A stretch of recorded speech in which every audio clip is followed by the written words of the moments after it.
live beside the 45. Morning coffee scrollers. Welcome in for some Sunday morning live beside the 45.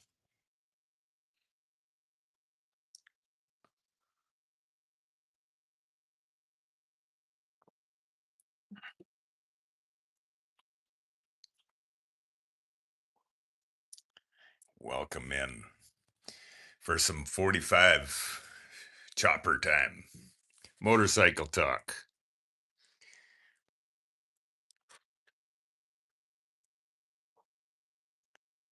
Welcome in, folks.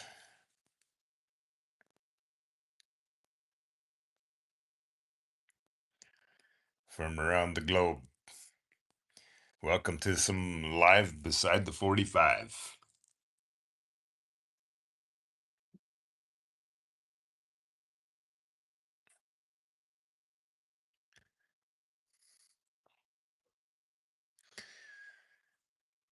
She's a 1943 WLC 45-inch flathead. If you're not familiar with them, a WLA model was made by Harley Davidson for the American military. Also, the same motorcycle was made for the Canadian military, and they serial numbered them a WLC. Good morning, my friend. Welcome into some live beside the 45. Some Sunday morning coffee scrollers, motorcycle chit chat. Welcome in if you're just joining into my live. Welcome in. Drop us a comment where you're from and what kind of motorcycle you ride. This is my 1943 flathead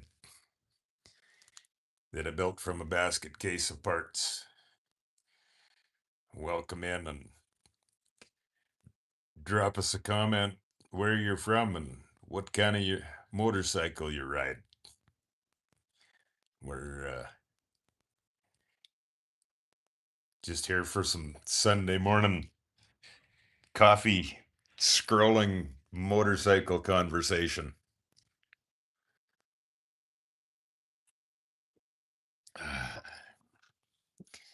So if you're into motorcycle people, join into the end of my live and let's have some motorcycle conversation. Drop us a comment where you're from and welcome in. We're live beside our 45. So yeah,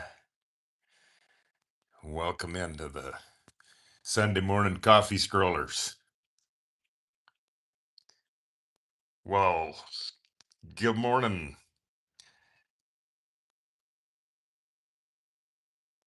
Thomas Merritt from New York City. Welcome in, my friend. We're up for some Sunday morning coffee scrolling motorcycle chit chat. Welcome in, my friend. Um, hat, oh, hata. Welcome in, my friend. Cool device. Good luck with your motorcycle, brother. Thank you kindly. Welcome in for some Sunday morning coffee motorcycle scrolling.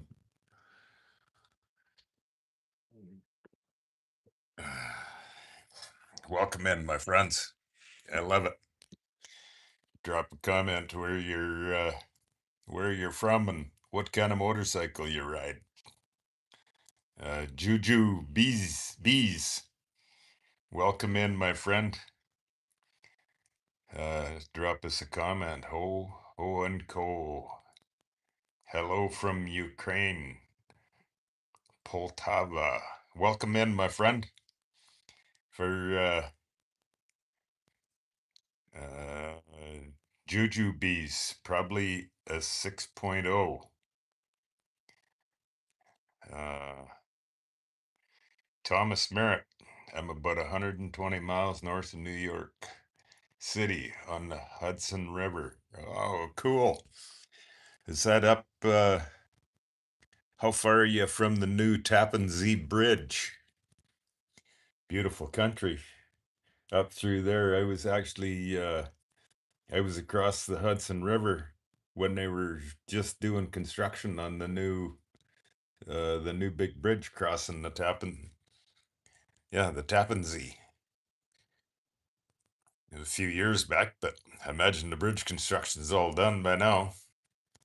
I've had bikes, but not at the moment. Well, welcome in, my friend.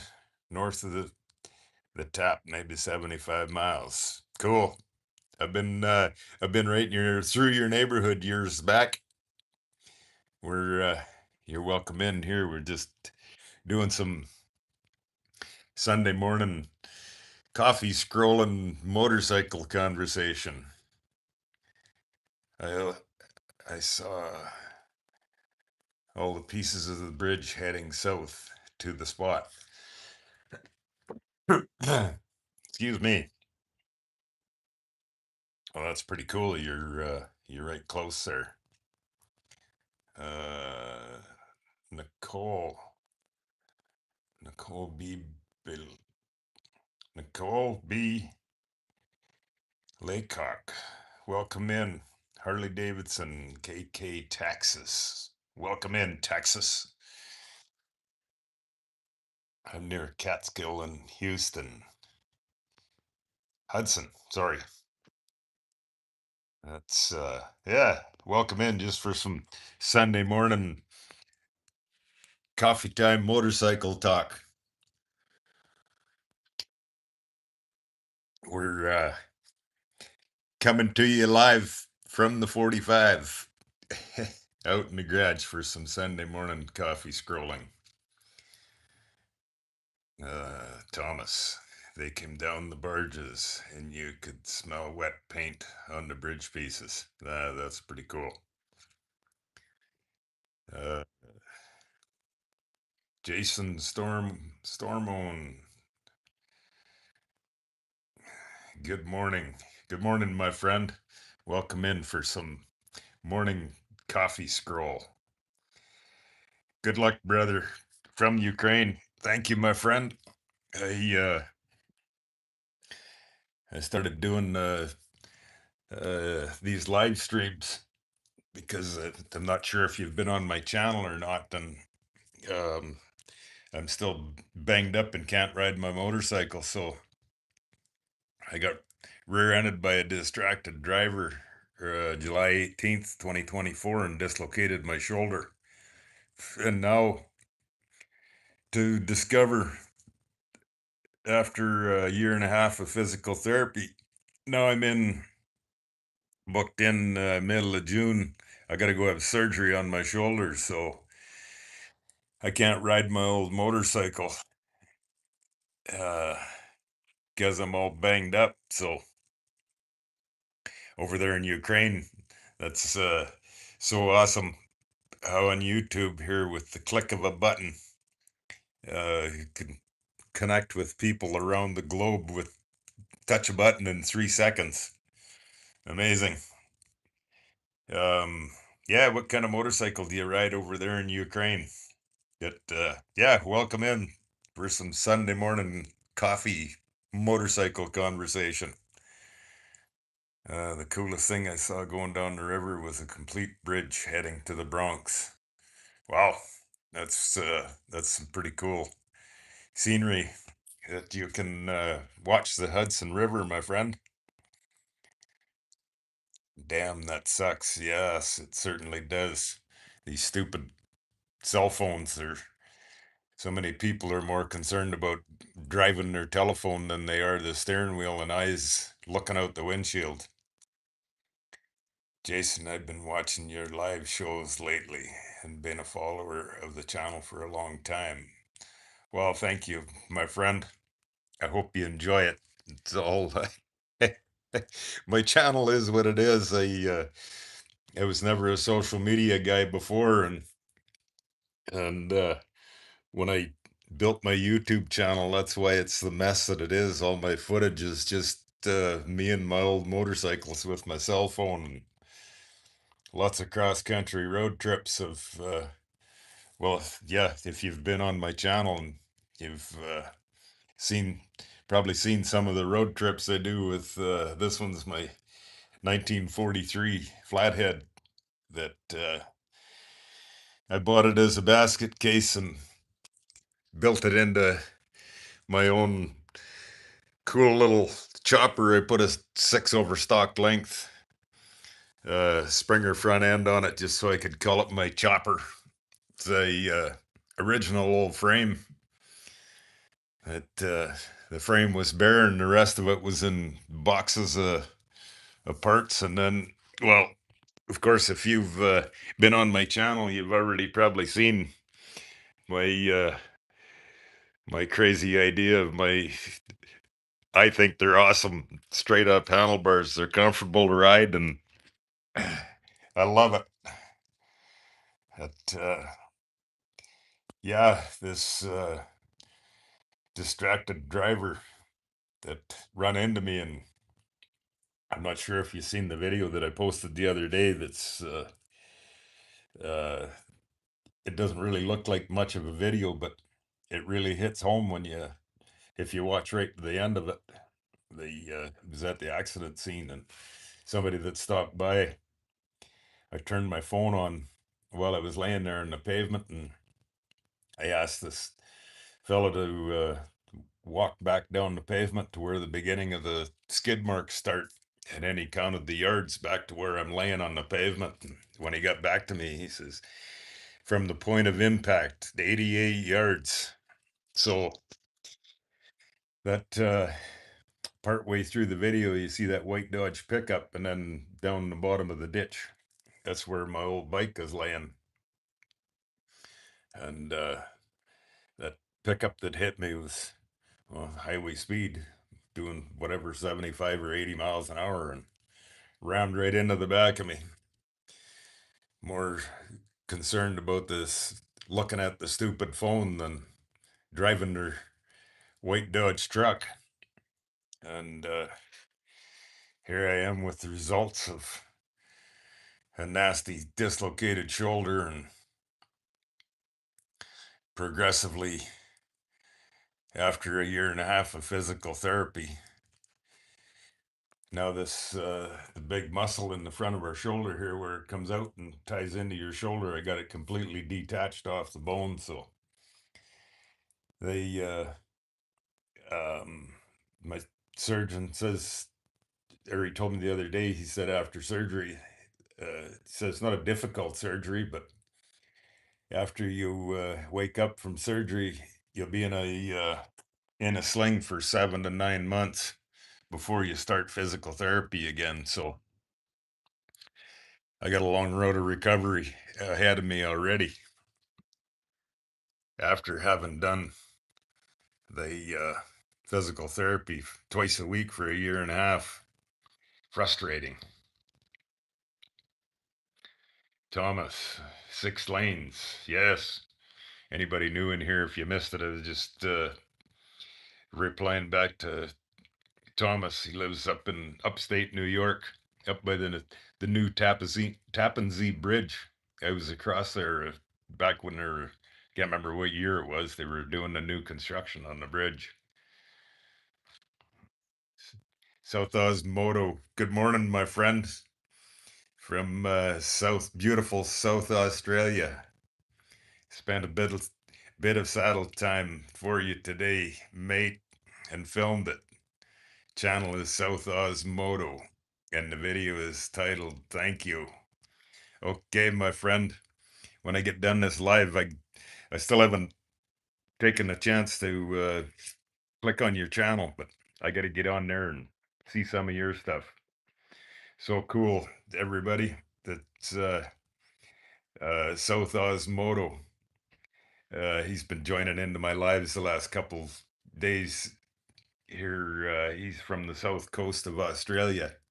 Out, he's making some motorcycle miles for me, and I hope I hope that all of you, when you get out in your motorcycle, because I'm sitting here injured and can't ride, and so I'm counting on all of you to make some motorcycle miles for me. Just like our friend South Oz Moto. Thanks, my friend. I appreciate it. I love it. Thomas, I had a 82 LTD Kawasaki. Awesome, my friend. 82 Yamaha Maxim. Awesome, awesome. But you don't have them anymore, Thomas? That's why I'm scared to get another bike. Distracted drivers today. Oh my God.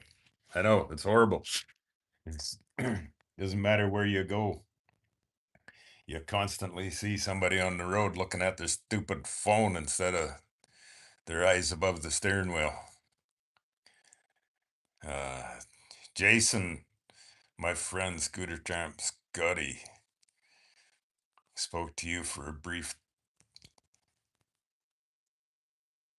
spoke to you for a brief mine and has a video of you on your bike from one of the rallies. Oh, is that right? I wonder where that was. Well, that's cool. I don't I don't remember if I don't remember meeting him. If I did, or do you know where it was or when it was? Huh. Sorry, my friend Jason, I don't remember meeting him or where it was. Uh,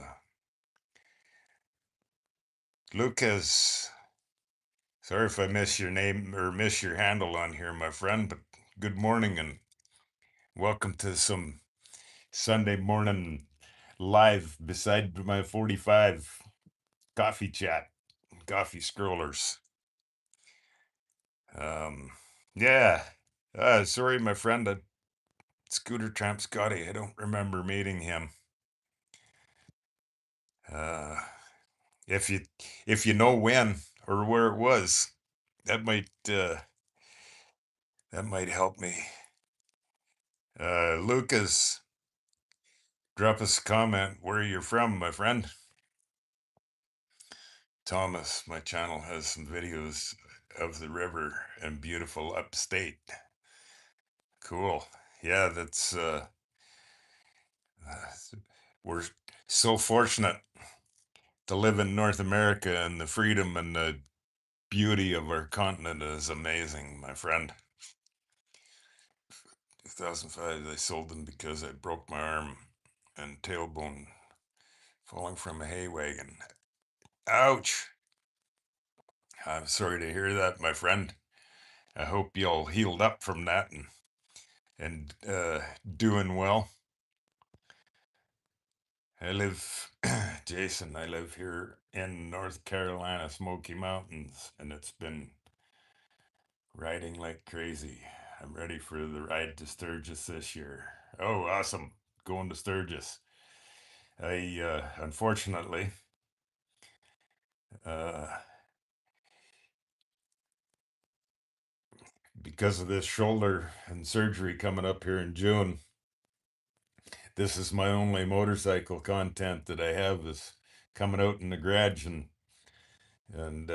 having coffee with my old motorcycle, and that's why I'm counting on all of you guys to make some miles for me, and come back and share them on the live here.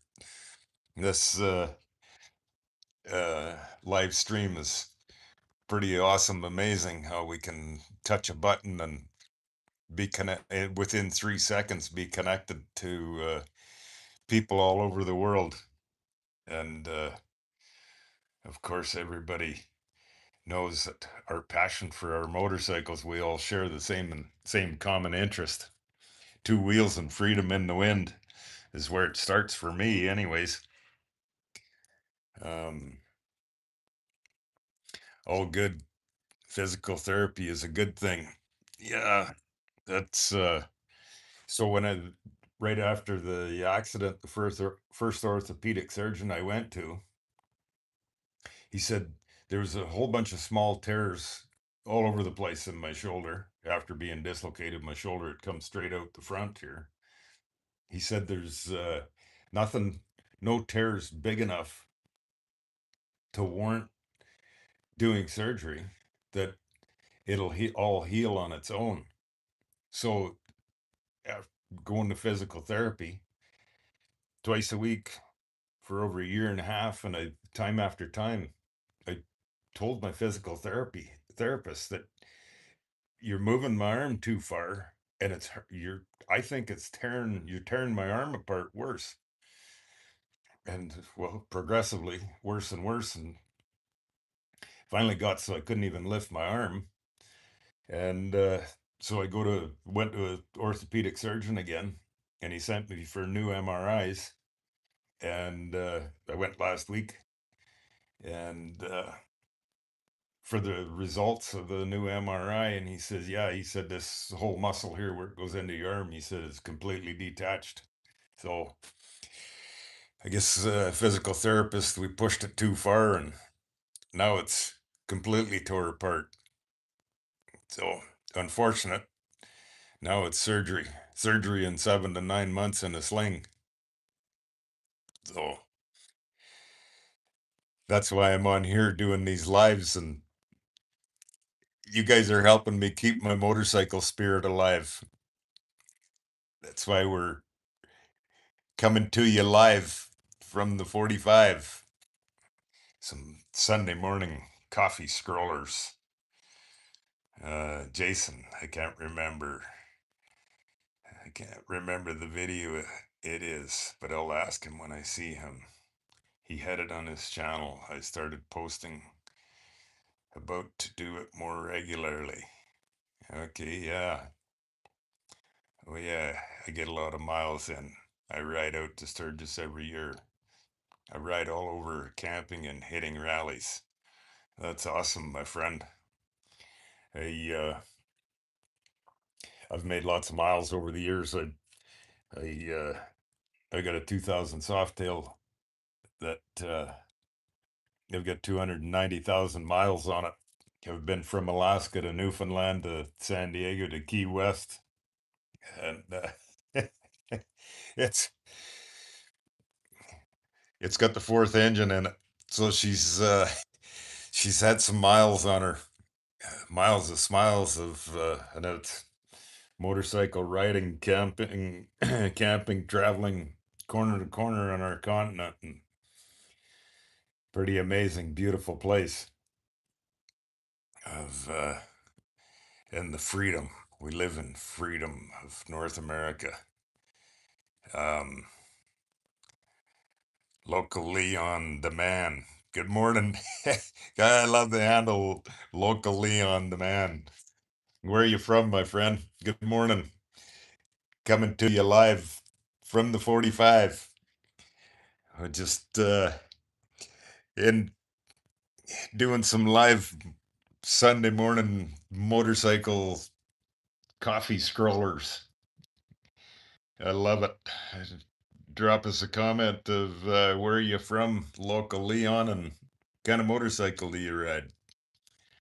Um, Thomas, can you use that arm? Yeah, yes, I can use my arm, but I basically I got to keep my elbow right tight in beside by my side, and then I can I can function like this, but I got no strength in it. That just because this big muscle, oh, this big muscle all in the front here, it all comes together up into a line and comes out and across the joint and ties into your arm. The way the orthopedic, if I understood the orthopedic surgeon, the way he explained it, and where it goes in out into my arm or into everybody's arm, Where it goes out here, I got that completely tore off the bone and it's all detached. So they got to go in and do surgery and stretch this all back out and reattach it to however they reattach it. But he said it's about 7 to 9 months in a sling for that to heal before I start physical therapy. So that's why I'm asking everybody when you're out on your motorcycle, put some miles in for me too. Um, Local Leon coming at you from Florida. Well, welcome in, my friend, and good morning to beautiful, sunshiny Florida. Yes, everything is all well, other than my shoulder. Local Leon. I don't ride myself, but I do drive a Legends car with the 1250cc Yamaha in it. A Legends car. Is that them little mini race cars? If I'm not mistaken, I'm not sure. If it's the cars that I'm thinking of, they're pretty cool. Pretty cool little race cars. I uh I got a friend and his son, they both used to race. If those are the right cars, I think they were legend cars, but you still racing one of them? That's pretty cool. Simon, good morning, my friend. It's 4:30 a.m. in Arizona time. Good morning, my friend. Simon Hawley from Scotland. Welcome in, my friend. Or I say good morning, but you're good afternoon in Scotland. Beautiful. I hope what's Sunday here? Yeah, Sunday morning here. So Sunday afternoon. I hope you're getting out for some motorcycle miles in the Highlands. Head up to the Highlands and have a cheers for a cactus when you get up there today, if you're going for a ride. Uh, oh, hang on. Some more morning Sunday morning coffee scrolling from the 45, live beside the 45. Yep, those are the little race cars, local Leon. Yep, those are the little race cars. They have some pep in them and they're pretty cool. Love them. Yes, uh, they are a pretty awesome, cool car. Like I said, a friend of mine, Larry, lives up in North Dakota. Him and his son used to used to race them. I'm not sure if they still do or not, but they started a an oil patch hot shot trucking business, and I think that kind of got in the way. They've been busy, so I'm not sure if they're still racing the cars or not, but pretty cool. You probably travel lots of miles going chasing your race circuit, I would imagine. Thomas, I just watched the 53 Panhead kickstart. Oh yeah. uh, that's that was my first basket case that I bought. I've had that 53 pan. I think it was the fall of '01. I bought that as a complete basket case. Same thing as my little 45 here. I bought them both as complete bare frame boxes of parts and built into my own style of little raw choppers and on that on my old 53 Thomas, that one was the neck was cut on it. Um, when the neck was cut before my time with it, so I just built her back to the stance that it was. I think you got 6 overstock length uh, fork tubes on that one, and then that's the one that I started with. That's where I come up with the vertical, crazy straight up handlebars. those handlebars on that one. Um, yeah, there's over 60 million views on that one short video. It's it kind of went around the globe, that one. But those handlebars on that one, they're built out of half-inch square bar.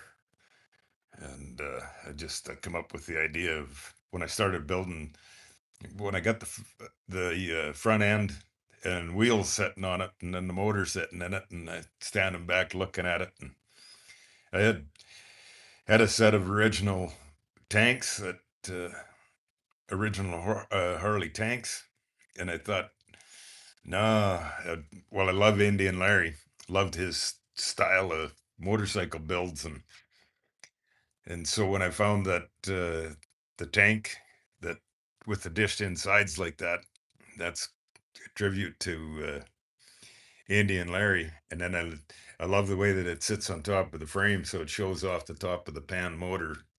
And yeah, this one's got to go on the old bike. So, and then once I got that far, I'm standing back and I'm thinking to myself, I got to build this into one of a kind. And so that's where I come up with I'm going to build a set of handlebars. And I love the way they turned out. And my, so it's, whatever, if you scrolling through my channel, my vertical handlebars. So the vertical or handlebar idea, that's where it come from on my 53. And if you think about it, when you raise your arm with your thumb up in the air, it's a natural uh, hand and forearm position with your hand up like that. And so with my that's the first one I built, and then they're so comfortable to ride and travel with all day that on my 1982 shovelhead, I did the same thing. I built a different kind of set of handlebars, but they're straight up on there too. And then they on my little flathead here, this is the third set that I built. Yeah, just fun stuff. Do something different, right? At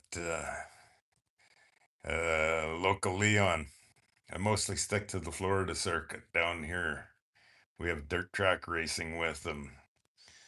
That's a super nice bike you got there. So, oh, thank you kindly, Leon. I love it, my friend. It's I got a passion of love for my motorcycles. I love motorcycles. So anybody that stops into my live here, drop us a comment of where you're from and what kind of motorcycle you ride. I love motorcycles, two wheels and freedom in the wind. It doesn't matter to me. It doesn't matter what brand of motorcycle or the name on the tank. Doesn't matter to me. It's two wheels and freedom in the wind, and the passion that we all share. That's just like local Leon from Florida. He's got a passion for those legend cars, race cars. Cool, awesome little motorcycles. Sorry, Leon. Cool, awesome little race cars. Um, Thomas, insane the amount of views. Yeah, that one video. And it's still, it's been posted for 6 months, and it's still pretty active most days. Uh, Ralph Perry, good morning. Welcome into some live from the 45 or live beside the 45 for some Sunday morning coffee scrollers motorcycle conversation. Welcome in, my friend. I see you got a US flag, all the blue blocks in the US flag. Welcome, my friend. What state are you tuned in from? And what kind of motorcycle do you ride? We're just here for some Sunday morning coffee, motorcycle scrollers. And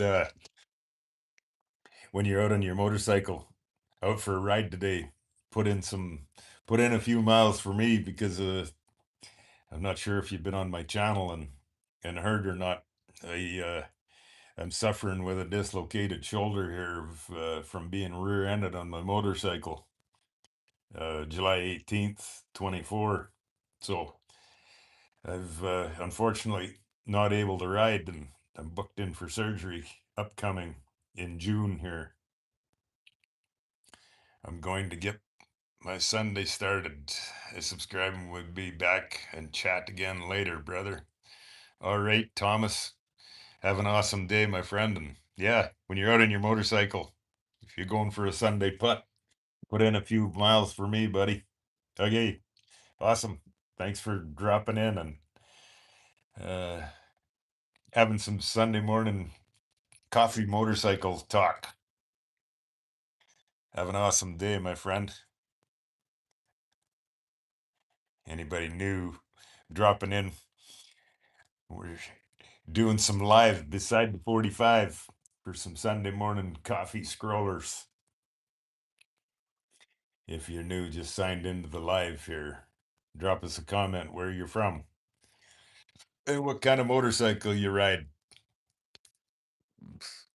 This is my uh, this is my 1943 WLC 45-inch flathead.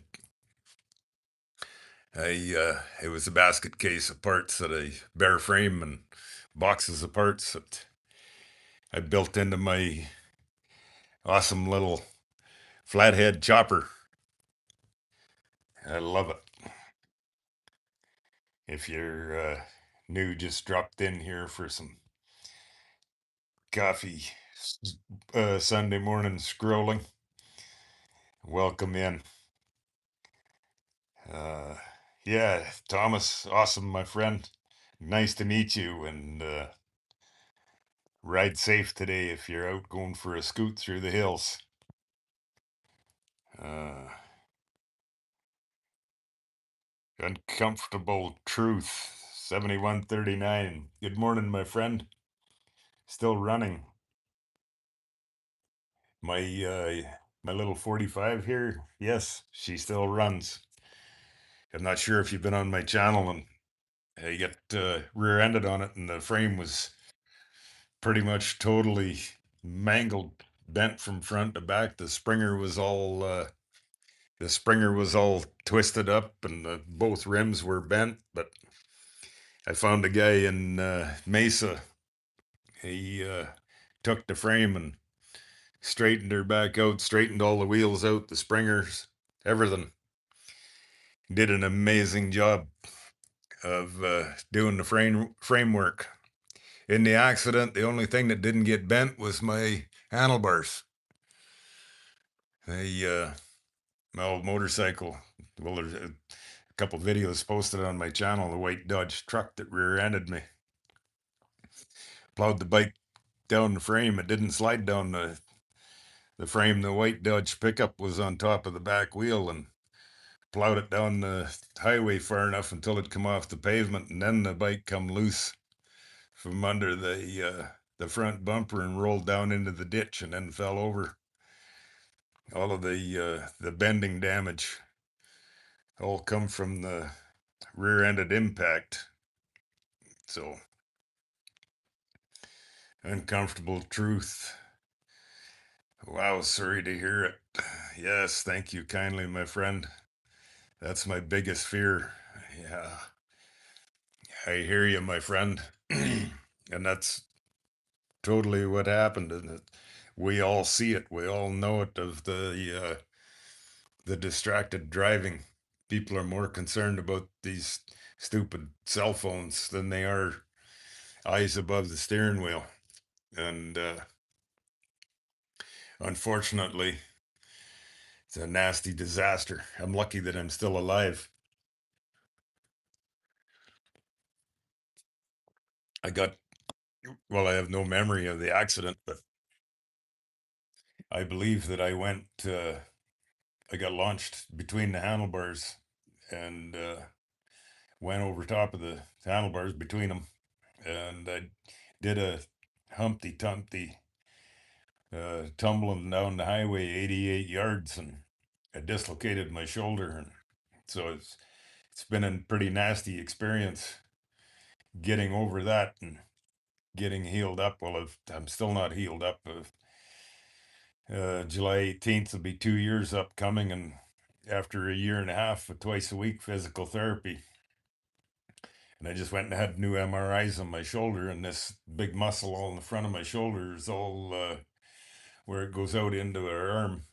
And now I got it completely detached and tore off my arm, so I got to go for surgery. Booked in for surgery on in June here to go and get that all reattached, and then the surgeon tells me I'm 7 to 9 months in a sling before I start physical therapy. So I have a long road ahead of me yet, and so that's why I've started doing these lives. So we're coming to you live from the 45 and sharing some motorcycle passion with everybody. And when you're out on your motorcycle, put a few miles in for me, being I'm banged up and can't ride my motorcycle.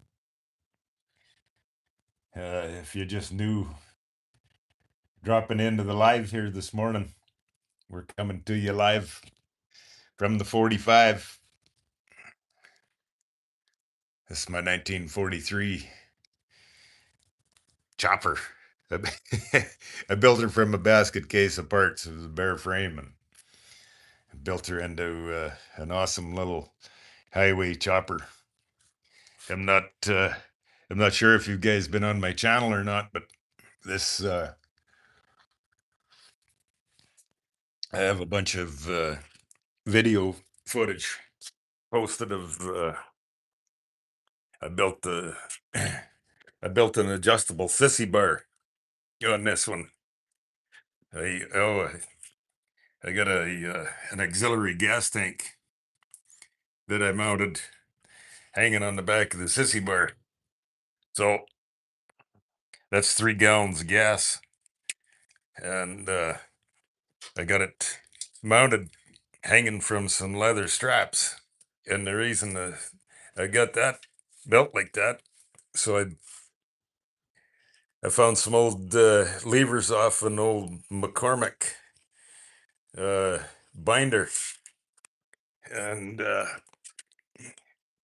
with thousands of miles of motorcycle traveling over the years, I've always wondered and been thinking to myself, how do I make my sissy bar more comfortable? So I come up with the idea of these old mechanical levers of, hey, I'm going to find a set of them and make an adjustable sissy bar. So with the lever here, squeeze the handle up and it pulls the rod, and it functions that up out of the ratchet there. And then I can adjust my sissy bar back and forth. So all these straps here, that's where I tie all my gear on, my sleeping bag, and then my clothes bag goes on there, and then I got a full backrest pretty much right to my shoulders every day. And then through the day of riding, I can change the position of my backrest. So yeah, it works pretty awesome. Pretty awesome being able to adjust for comfort throughout the day. And then um, my auxiliary gas tank, the it's a vertical tank, so the fitting comes right out of the bottom, and I got a hose piped in, goes down along behind the saddlebag here, and then down here on the side of the frame, it's got its own shutoff valve here, and then the hose runs along, and I got it teed in right here, and then down to the carburetor, and then up to the main tank, and the main tank petcock.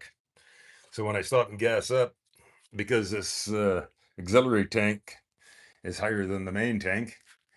I always, when I gas up, fill up both tanks. I always run this tank empty first, and then when I run out of gas, close it, and then switch on to the main tank. And yeah, it it works pretty awesome. I get 6.5 gallons of gas, so I can uh, I can run quite a few miles before I need to stop and look for hunt down a gas station. So it works pretty awesome. And yeah, 1943 WLC. Uh, I don't know if you're familiar with it or not. Got the rocker style foot clutch on this one. If you're familiar with that or not, it's a heel toe clutch. You put your foot on here, put your heel on here, and to disengage the clutch, push your heel down, and then tank shifter into gear, and then when you go to take off and go, you push your toe down to engage the clutch, and away you go. Yeah, it's pretty awesome. I love them anyways. I love the look of them and love the style of them. That's why uh, three of my old motorcycles have got they got the rocker style foot clutch and hand shift, and so on this on my 1943 here, I've got the rocker clutch and tank shift, and then if you've been on my channel, my 1953 panhead, I've uh, I've also got a rocker style clutch, and that one's got a police style shifter on it, so it's frame mounted, and but it's still a hand shift. And then I got a my 1963 FLH. It's got the original old rocker style foot clutch and tank shift on it as well. So yeah, I love them. Love them. Awesome old motorcycle living. Oh, if you're new, just dropping into the live here this morning or joining in, welcome to the live beside the 45 for some Sunday morning coffee scrolling motorcycle conversation. If you're new, just signing in, drop us a comment where you're from and what kind of motorcycle you ride, and or also where you're from and where's your what style of motorcycle riding do you do? Are you a cross country traveler? And your favorite roads that you ride? I I've been a motorcycle man for years, and I've traveled corner to corner in North America. Been from Alaska to Newfoundland to San Diego to Key West. That I got lots of motorcycle miles. So yeah, I love it. Just doing some live, coming to you live from the 45. If you knew, just dropped in here this morning. I built this one from found her as a basket case, bare frame and basket case, and built her into my awesome little 45 cubic inch chopper. I love it. I put a 6 overstock Springer front end on it just to give it a little my chopper. And if you've been on my channel or not, I've come up with this vertical straight up handlebars that are awesome, comfortable. I love them. So yeah, if you're new dropping into the live here this morning, drop us a comment where you're from and what kind of motorcycle you're riding. Join into some motorcycle conversation. Share your passion with some motorcycle people from around the world. A 1943 WLC 45-inch flathead. So if you're familiar with the old Harley Davidson flatheads, wartime bikes, they uh, they were built for the American military. If you're familiar with them, the American military, they're all serial numbered at WLA, and then they built them for the Canadian military, uh, and they serial numbered them WLC. So yeah, it's pretty awesome, cool little motorcycle, and to go and ride across country on a 80 plus year old motorcycle puts a smile on my face every day. I absolutely love it. So uh, I hope you all share the same passion for your motorcycles.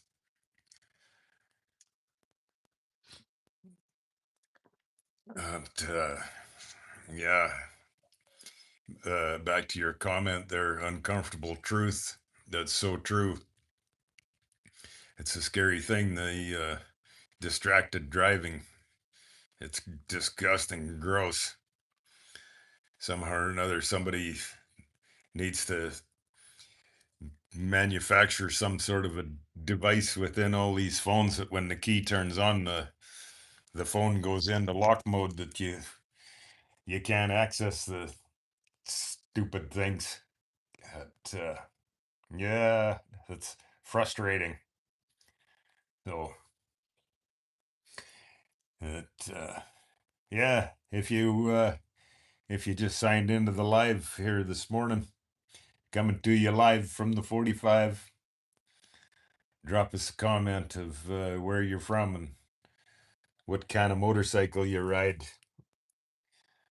This is my 1943 45-inch. Pretty awesome, cool little motorcycle. If you if you've been on my channel, I've kind of got a passion for some old motorcycles and riding across country with them. I rode this my 1943 flathead. I rode it from Saskatchewan to California. Awesome old motorcycle road trip. And then if you've been on my channel and seen my old 1953 panhead chopper, I've been back and forth the country, several road trips on that one. My passion for old motorcycles, and well, not only old motorcycles, but being on the road traveling packed up. I always pack the tent with me.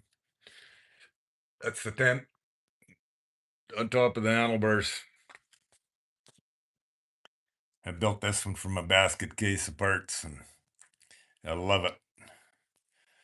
I love the way that I love the way it turned out from a basket case. So anybody else, if you're new dropping into the live here, drop us a comment where you're from and join in for some Sunday morning coffee motorcycle conversation. Rev it up. Good morning, my friend Patrick. How are you doing today, buddy? I hope you're getting out there and going to make some motorcycle miles for me today, my friend. We're morning, Patrick. I hope you're going for a motorcycle ride today. I know I'm not. So when you're out there, put some miles in for me today, buddy.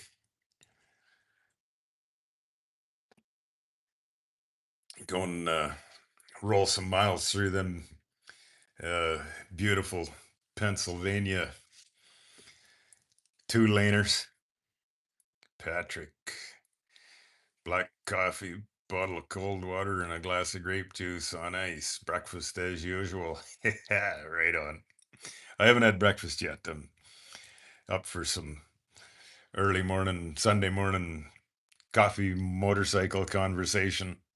So, are you going for a ride today, Patrick? Stop and put some miles in for me today there, my friend. Yeah, rev it up, buddy. Get some beautiful backcountry miles through there. You are right, those 2 lanes back in the countryside, you can't beat it. Absolutely. Yes, I probably am. That's awesome, my friend. Um, I got a friend that used to live up there by Tremont. I stopped in to see him. Oh, that's quite a few years back. But yeah, beautiful hills of Pennsylvania. To be honest with you, beautiful the beauty of our amazing continent of North America, and I say that honestly, as with I've got a 2000 Softail with 290,000 miles of North America between Alaska, Newfoundland, San Diego, and Key West. Amazing, beautiful continent that we live on, and the freedom, the freedom to travel and ride our motorcycles is puts a smile on my face every day and happiness in my heart and soul. And I hope everybody shares the same passion for their motorcycle. Patrick Rowe, that 3-speed 45, I think, would be outstanding riding in the countryside back here. I never rode one of them. I'm just trying to think of it. Oh, yes, absolutely, my friend. Um, if you're just new into the live here, if you're reading, following along with the comments here, Patrick mentioned in here my that 45 1943 WLC 45-inch flathead with a three kickstart only 3-speed transmission. Such an awesome, cool little motorcycle. I love it. I love it. And this one here, I built, found it as a basket case, bare frame, and boxes of parts, and so I built it into my little chopper. Awesome, fun little motorcycle to ride and travel with. If you're if you're familiar with old motorcycles or not, here's what Patrick was just mentioning: 3-speed transmission, foot clutch. If you're familiar with ever seen the rocker style foot clutch, this is the rocker mechanism right here, and it's a heel toe. Put your heel on here, and that disengages the clutch, and then the tank shifter gate on the tank, 3-speed. So you put it in, put her in gear, and then the clutch function. Your toe on here, heel toe, and then you push the toe down, and that engages the clutch, and away you go. For anybody, if you're not familiar with the how the function of that rocker clutch works, yeah, pretty awesome, pretty awesome. So if you're new, just dropping into the live, good morning and welcome to the live beside their 45. Welcome in this morning for some Sunday morning coffee scrollers. Drop us a comment where you're from and what kind of motorcycle you ride.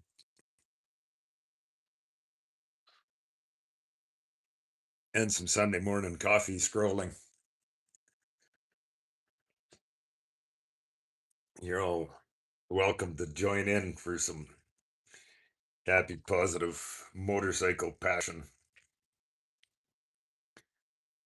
I love it, my friends. I hope you all share the same kind of passion for motorcycles as I do. It's awesome. Awesome, awesome.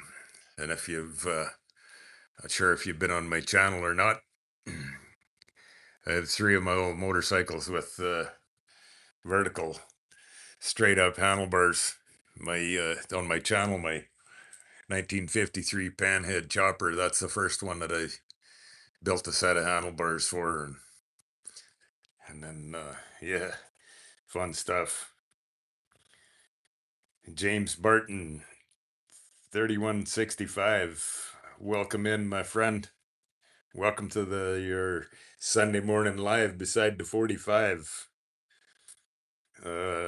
1947 AJS 500 single.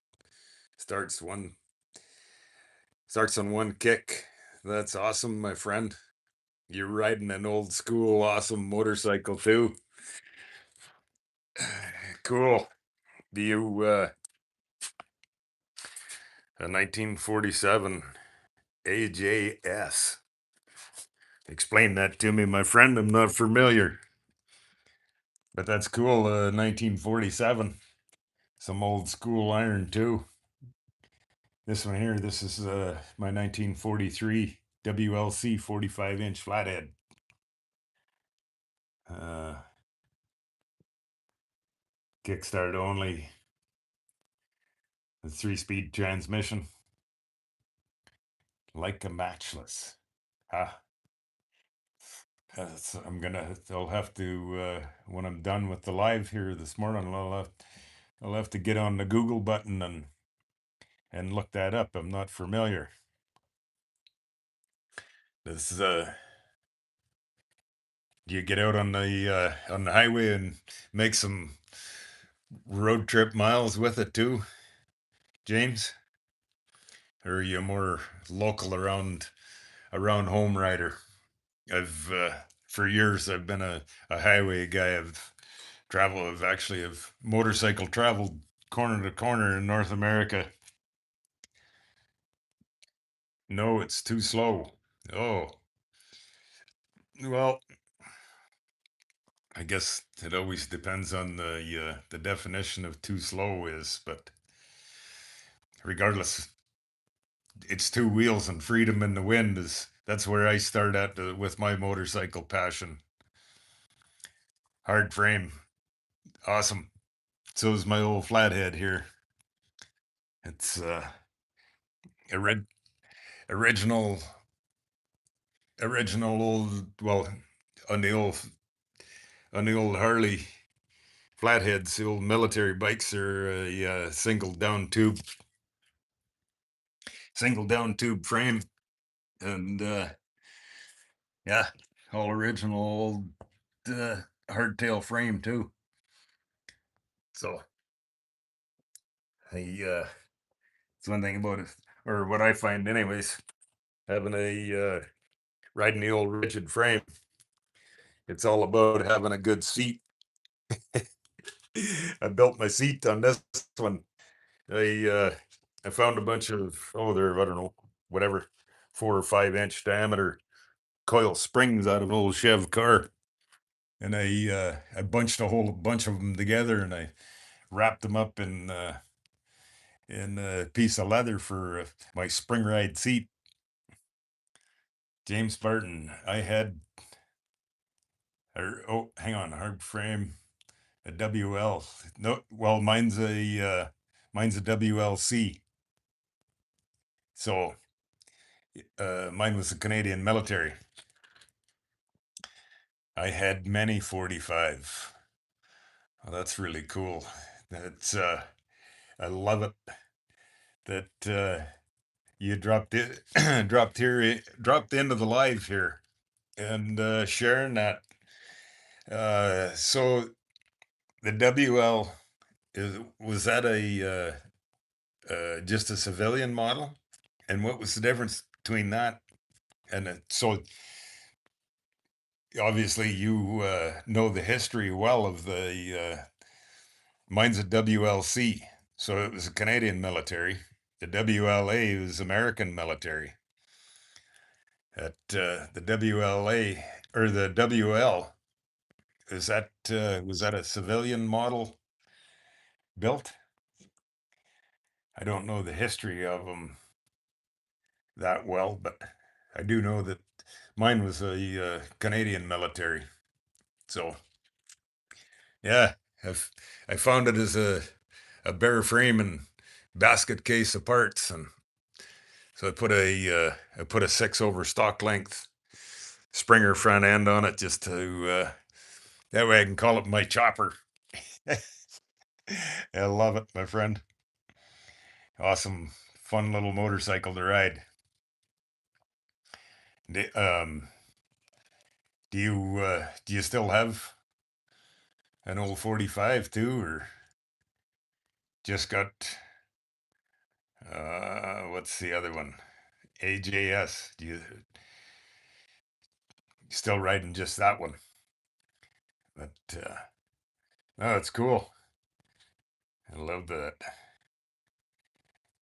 We was civil, 1937, or we. I assume the amount there WL was civil, 1937 to 52. So, what was the difference between the WL and the military models, or was it just the fit and finish of the from the military fit and finish equipment on them? I'm not familiar with them, so I'm not shy to ask, and especially with somebody that knows.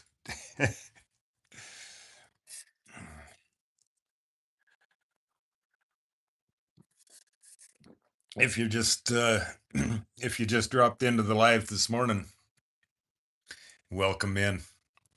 We're doing some Sunday morning live beside the 45 motorcycle conversation.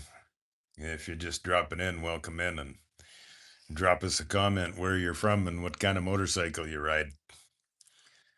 The it's all about happy, positive motorcycle life. The this one here, when I built this one, James, I because I do lots of cross country motorcycle traveling miles, I mounted a an auxiliary. Uh, of course, as you know, we only got 3.5 gallons of gas because the other side's oil.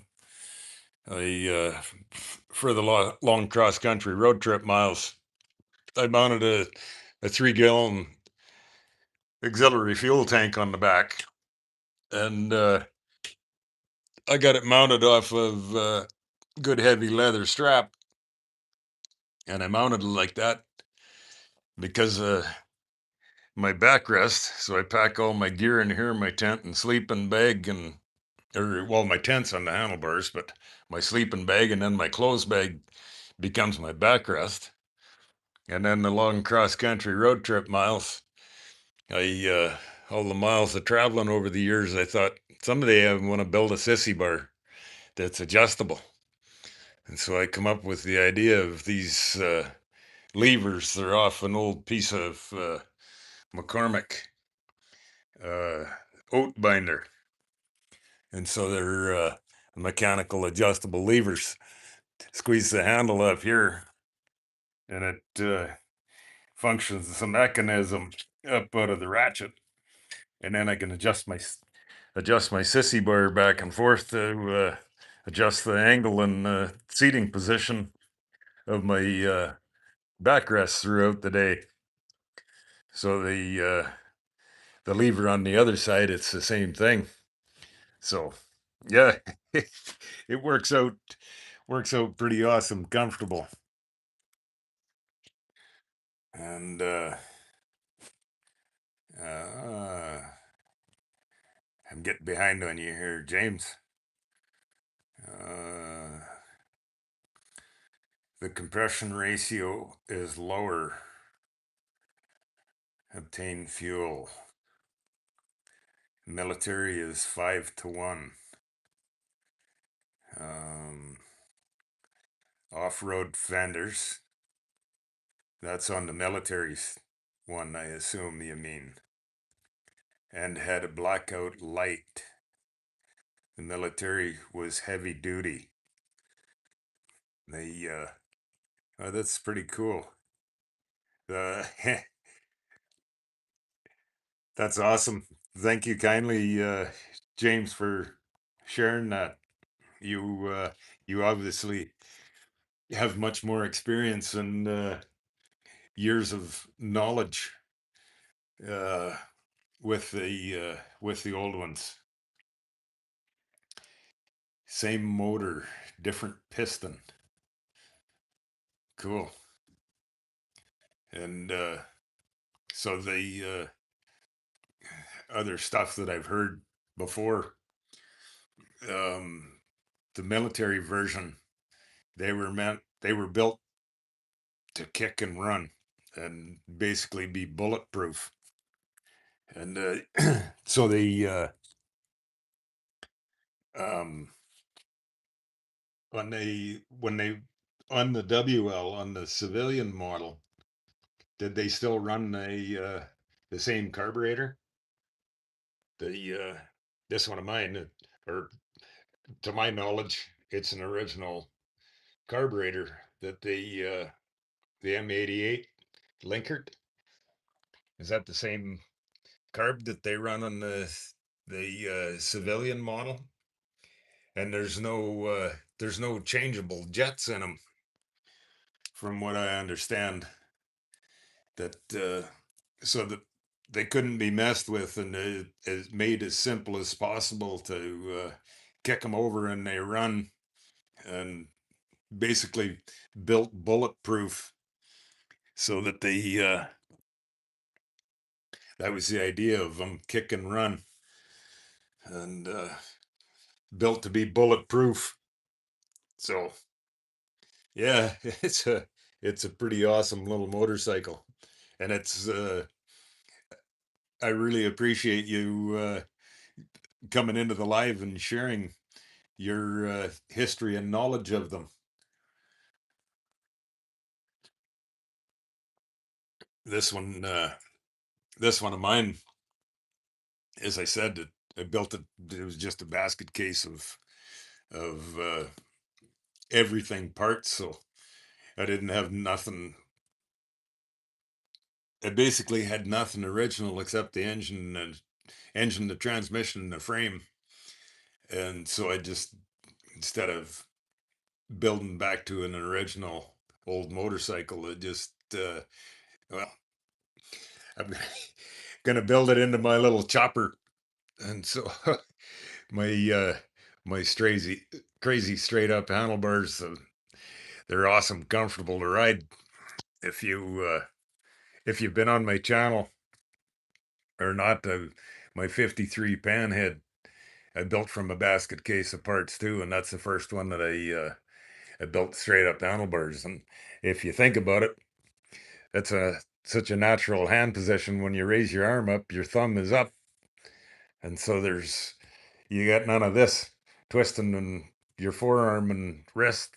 So yeah, I find them awesome, comfortable to ride with. I got straight up vertical handlebars on my 53. This is my 43 WLC. My 53 panhead chopper, and then um, also I got straight up vertical handlebars on my 1982 shovel head. So uh, where did we get to? Raymond. Good morning, Raymond. W9I6G. Good morning, my friend. Welcome into the live beside the 45 for some Sunday morning coffee scrolling motorcycle conversation. Uh, Drop us a comment, Raymond. Where are you from and what kind of motorcycle you ride? We're just here sharing motorcycle stories. And James Barton, he's sharing with us some awesome old flathead motorcycle history. He's uh, he's got some uh, motorcycle history knowledge that he's sharing with us here this morning, and muchly appreciated that, James. You can put civilian pistons in. They are 6 to 1. Yeah, cool. So give you a little more giddy up changing the pistons. This one here, actually, when I found this one, the the cams that were in the motor, there was they weren't really bad, but there was some small little pits in them, and so my guy that did the engine work for me, he said he would be comfortable to put them in there and run, but being as I did a complete bottom end engine rebuild, instead of putting marked up cams in them, I found a brand new set of WLDR cams, and from a guy in, can't think of the name. I got it in an email. I could find it. A guy in Virginia. I found a brand new set of WLDR pistons or cams. I mean, and put in it. So that's what I'm running for cams in it. Whatever. It's not big horsepower. I'm not a big horsepower and speed guy anyway. So run good and is a that's my main thing that I'm always after with my motorcycles. So back to Patrick.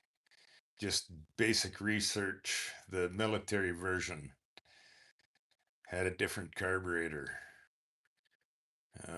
Patrick designed for using dirtier fuel and not tinkering with the jets and stuff like that.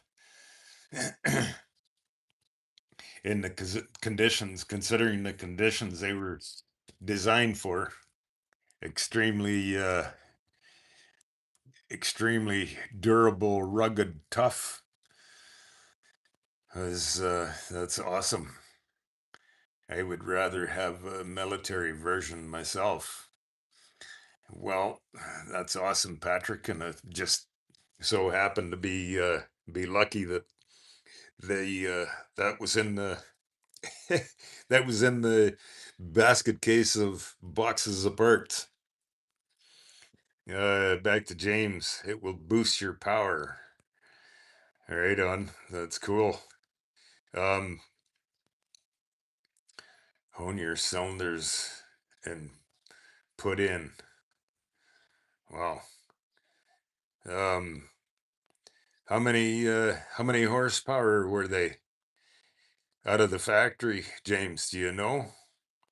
Different places where I've Googled, I've read that they were some places I've read they were 18 horsepower. Other places I've read they've some guys say they were 22 horsepower and other guys say they were 24 horsepower. So I'm not sure. I'm just like I said, not concerned about big horsepower. Just awesome fun, cool old motorcycles. That's what that's what puts a smile on my face every day, and I hope everybody shares the same passion.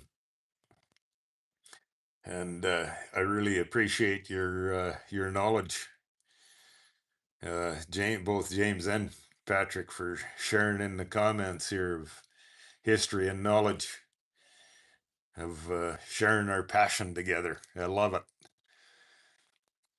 Back to Raymond. I'm from Vermont and ride a Harley Davidson Sport. That's awesome, my friend. And beautiful state of Vermont. I love it. Me and a bunch of friends from Eastern Ontario. I rode down to Ontario and we joined up and uh, rode down out of Ontario across New York State and into Vermont, and then rode down along Lake Champlain. Beautiful ride down along the lake there. On our way, we went to down to Laconia, 2012, I think it was. Uh, James put the points at 20 thou. Uh, they set the points to 20 thou, and uh, what do you gap the plugs at, James? And just better performance, or does that running them WLDR cams? Uh, what what would that change anything as far as uh, the point set? I'm not I'm not a mechanic, so I don't I'm not scared to ask anybody's opinion and knowledge. So set the points to 20 thou. And yeah, what would you run the gap on the plugs at? Is there a specific formula to them too? And like I said, I'm not shy about asking for anybody's knowledge and to learn about them. Patrick, if I had to do it again, I think I would have started out with, I believe it's a 85 to 89 Sportster with a 4-speed, and did all the customization to it that I had to do to my 80-inch. Cool. The Bacon Chad official. Good morning, my friend Bacon Chad. Welcome back in this morning.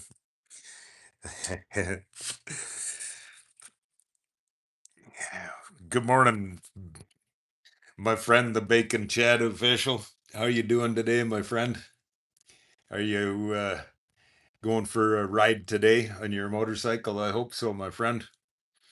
We're just doing some more live beside the 45. I hope you're having an awesome Sunday morning, my friend.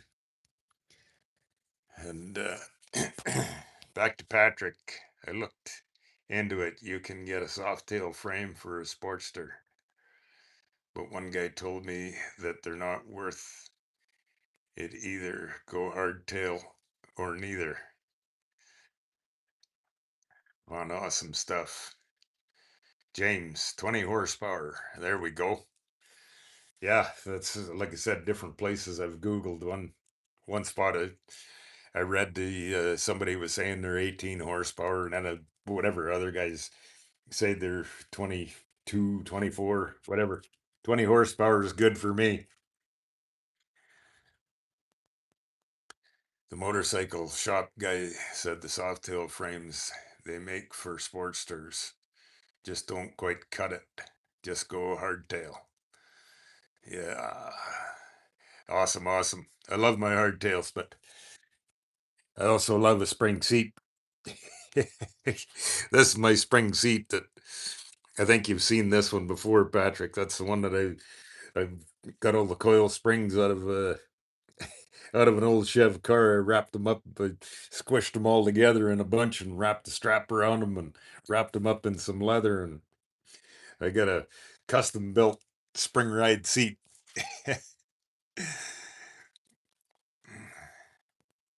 The Bacon Chad.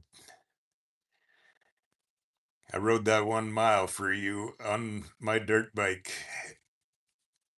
Awesome, my friend. I love it. Thanks. Thank you kindly.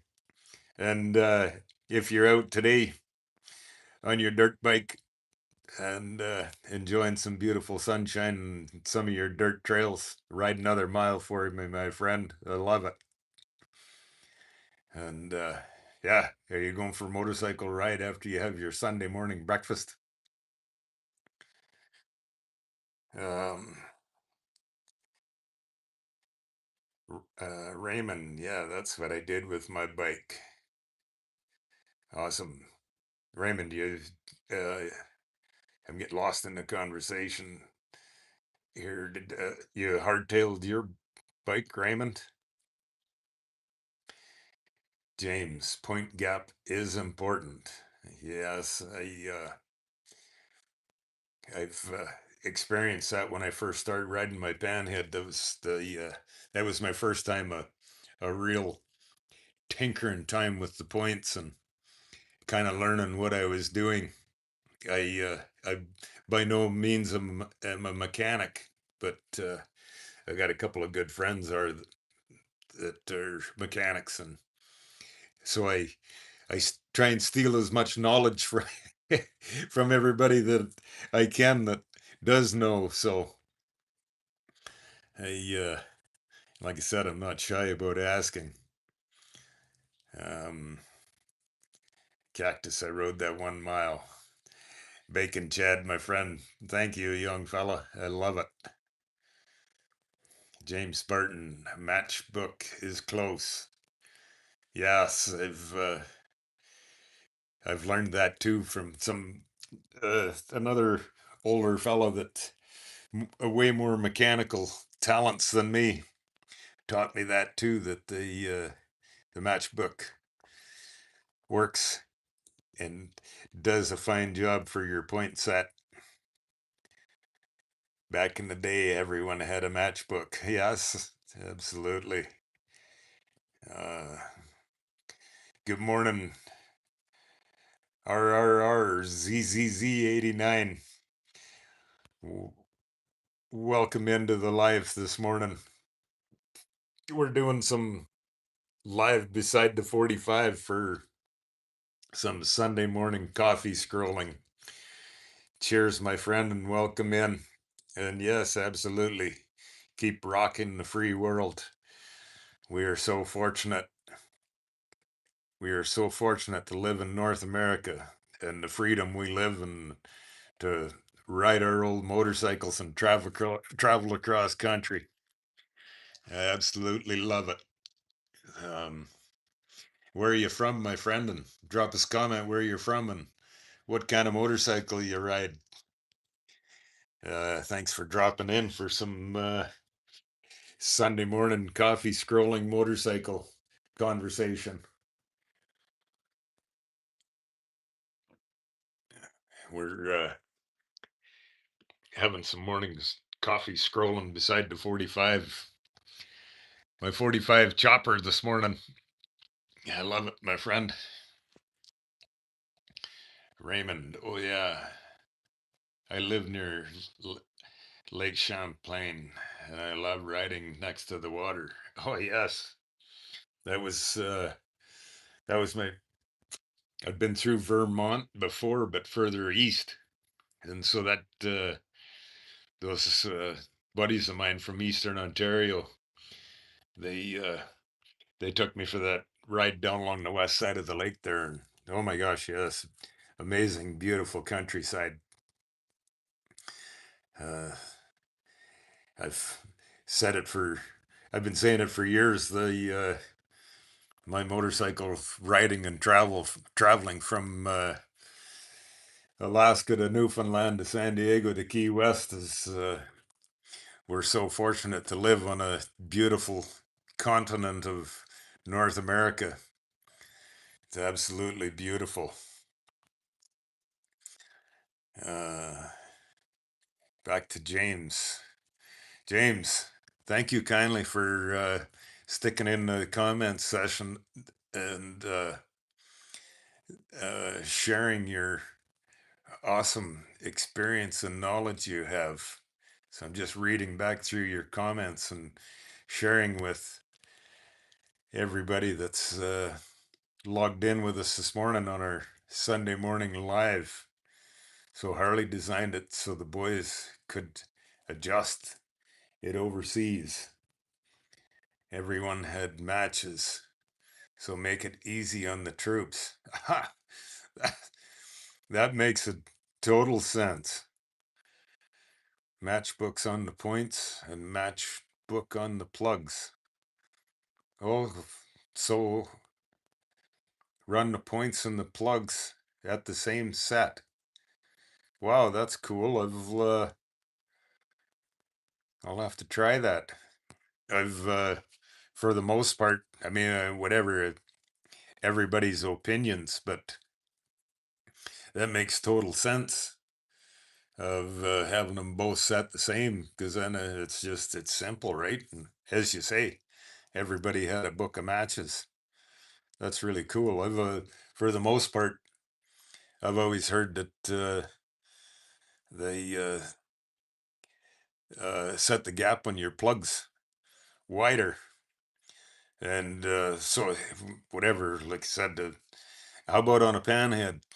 So I've had guys tell me on both my panhead and shovelhead to run the points at 18 thou and the plugs at 28. And what the one guy specifically remember telling me, he said, just remember 18 and 28. He said, set your points at 18 thou and set your plugs at 28 thou. So I don't, like I said, I'm by no means a mechanic. I listen to and ask everybody that's willing to share their knowledge. So, but that makes total sense on the 45 to matchbook the points and the plugs. Easy. You don't have to remember a specific number. That's really cool. I appreciate you sharing that, James. And next time when I get healed up from this and pull the plugs out, I'll have to try that sometime. I really appreciate you sharing your knowledge with me. Raymond, my bike is getting a new tire and handlebars. That's awesome. New tire, new rubber, and ready for the road. I'm not sure if you've been on my channel, Raymond, but build a set of handlebars. Build your own handlebars, like I did. My straight up handlebars. I love it. I don't know if you've been on my channel or not, but on my '53 panhead chopper, that's a I built the handlebars on it. They're half-inch square bar, and that's the first set of vertical straight up handlebars that I built. And I love the way they turned out, just the look of them. And after I started riding them, they're so darn comfortable that I went ahead and on my 1982 shovelhead, I built a set of vertical handlebars. And then when I was uh, building this one, that we're going vertical handlebars on this. They're awesome, comfortable to ride. And if you think about it, your arm hanging down by your side, raise your arm up. There's no there's no twist, no twist in the forearm or your wrist hanging onto these handlebars. Like I said, you just with your thumb in the air. They're awesome, comfortable to hang on to. So yeah, be creative and build something by hand, one of a kind. I love doing one of a kind stuff. That's just like I did Raymond with this. When I'm not, like I said, I'm not sure if you've been on my channel, but I've got a bunch of video footage of as I was building this, how I mounted them, and they're levers off an old McCormick piece of farm machinery. They're so I built my sissy bar when I'm traveling. All these straps here, these are tie my sleeping bag and my clothes bag, and then it all turns into my becoming my backrest. So when I'm traveling across country, these I built this so these levers squeeze this handle here, and it pulls this mechanism up out of the gear ratchet, and then I can adjust my sissy bar, so I can change the angle of my backrest throughout the day when I'm riding. And so yeah, the lever on the other side is the same thing, so I can adjust my backrest all day. And then as well on the back, I got a 3 gallon auxiliary gas tank hanging on here. Got it plumbed in. The hose runs down in along the frame there, and then down along the frame here, got a shut-off valve on the frame, so I can shut the back tank off, and then the hose runs along, and I got it teed in here, and then up to the main tank, and then down to the carb.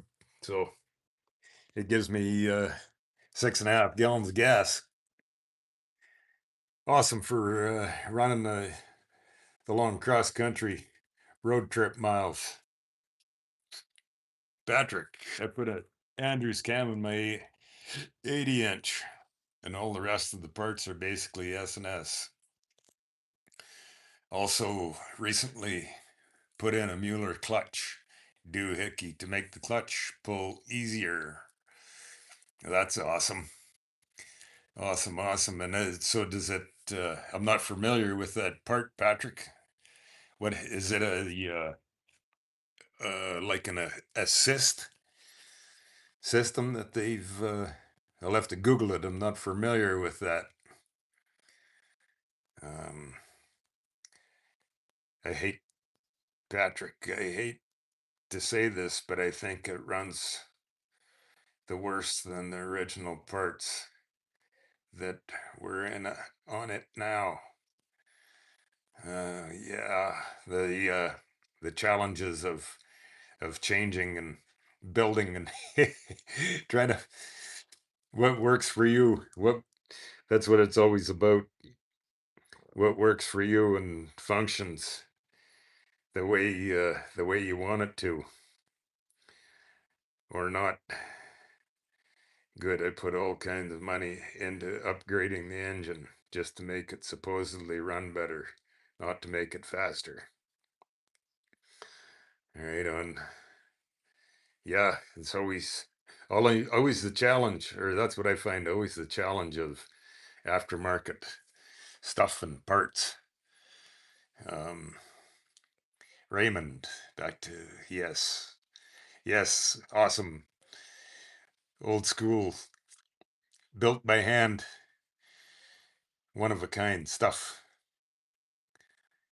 Uh, Jason, yes, sir, the free world. Absolutely, my friend. We, I think of that every day, and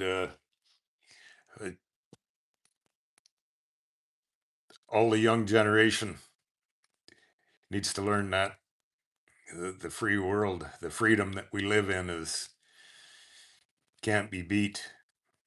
Need to realize it and share that around the world. Um, Raymond, and I put a different set on my bike so my kid can ride with me. Right on. That's cool, my friend. Get get the young fella interested while he's young, and catch the bug early, and that's where the passion begins. Uh, Jason, back in 2016, I met a woman from Nova Scotia in South Bend, Indiana, at a hotel. They'd been out west. On the way home, they were on a black fast boy or something similar. Cool. Raymond, no, this is my first time, but nice bike. Thank you kindly, Raymond. Yeah, I just whatever. I gotta. I love doing some built by hand, one of a kind of stuff, and that's how I come up with my old 1943 flathead of just doing some one of a kind stuff. And well, that's both this one, my 1943 flathead here, and my 1953 panhead. That I got lots of video footage on my channel of it that built from a basket case, and so just build it into some one of a kind. Uh, Michael Gump, good morning, my friend, and welcome back in for some Sunday morning. Some more coming to you live from the 45. Some Sunday morning coffee, scrolling, motorcycle sharing, conversation, and passion for motorcycle riding and traveling. Welcome back in, Michael Gump. I hope I hope your weather's beautiful there this morning. And you get the opportunity to go ride some miles for me today, as I can barely lift my coffee cup here with my left shoulder being all smashed up. But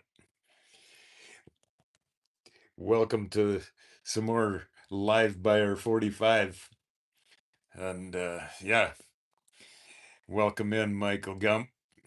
Good morning, Cactus, and all the riders here from Cleveland, Ohio. On his 1500 classic Kawasaki, heading out soon. That's awesome, my friend. Good morning and welcome to Coffee Talk, Coffee Motorcycle Talk. And tell us where you're going today. Where are you going to make a mile for me today, there, Michael Gump, my friend? Patrick. Yes, the Mueller, a German made, has to do with it goes down in the clutch plate. Huh, that's cool. I've never heard of that one. I've heard of several guys got the that automatic clutch. I've got a friend of mine. He rides a Softail with a sidecar. He's wheelchair bound, but he still rides his old Softail, and he has a oh, I can't think of the name of it. It's one of them auto clutch deals that it functions very well. So Raymond, I got a new seat so my wife and kid can ride with me. That's awesome, my friend. Uh, how old's your how old's your son? Get him hooked into passion early as a young boy. That's the that way the passion is growing right into his heart and soul. Puts a smile on his face every day. That's what my old motorcycles. They put happiness in my heart and soul every day and a smile on my face. And you guys coming to join in me in with me here in this live chit chat, especially because I can't ride. If anybody's new in here and hasn't heard me say yet, I'm booked in for surgery. I got this muscle all in the front of my shoulder, all tore off of my detached from the bone, so I can't ride my motorcycle. So I'm uh, I'm looking forward to everybody when you're out on your motorcycles to go and uh, put some miles in for me when you're out riding. Patrick, Patrick, the Mueller, if I'm spelling it right, uses geometry in the way it's made to make the clutch pull easier. Hmm, that's interesting. Interesting. I'm gonna scribble that down and get on the Google button later on here and look that up. Mueller. I'm not familiar with that. I've never heard of it. Mueller clutch assist, called assist, and see what Google can find. That's awesome. That's awesome to hear, Patrick. And that's one thing I really enjoy about doing this live and everybody joining in and sharing and your motorcycle. I love it sharing everybody sharing your motorcycle passion and where you're from and your riding experience, and just like Patrick here sharing experience and knowledge of all their different motorcycle parts and styles. And Michael Gump, finally, the weather's decent. Ride with us in good spirit.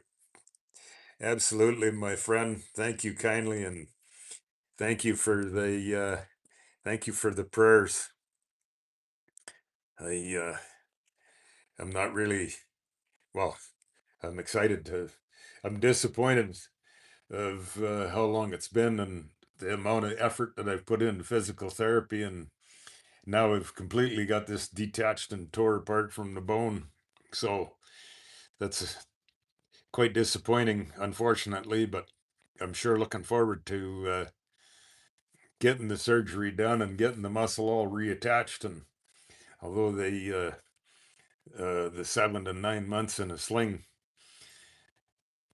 is not very exciting sounding, but the path forward to getting all healed up so that I can get back to being able to reach and hang on to these is what it's all about.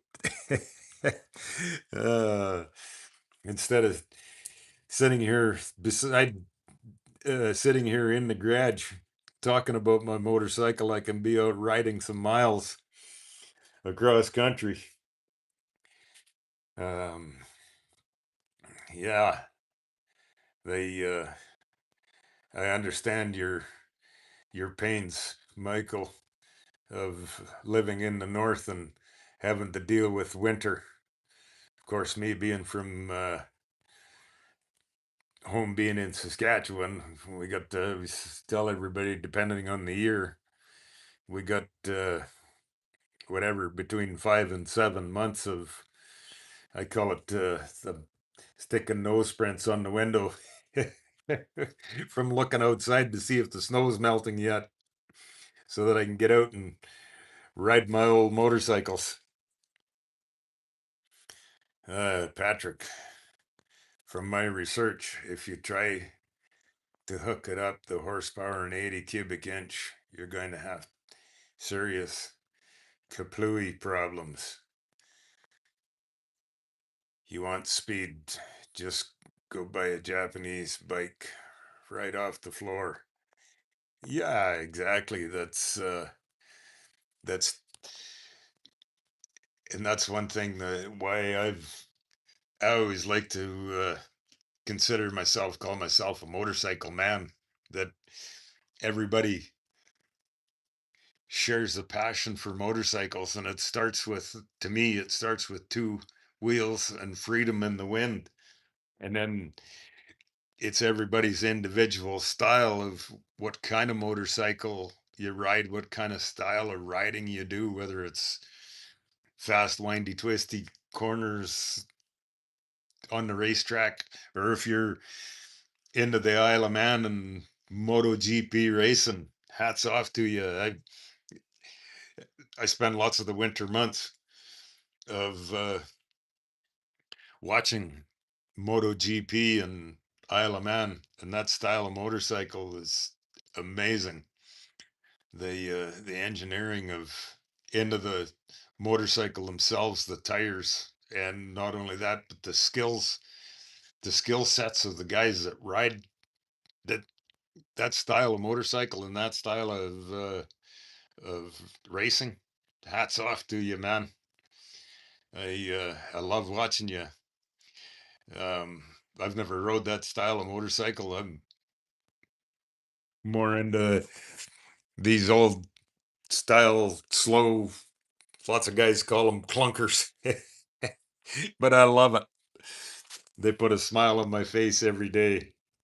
But yeah, absolutely, you're right, Patrick.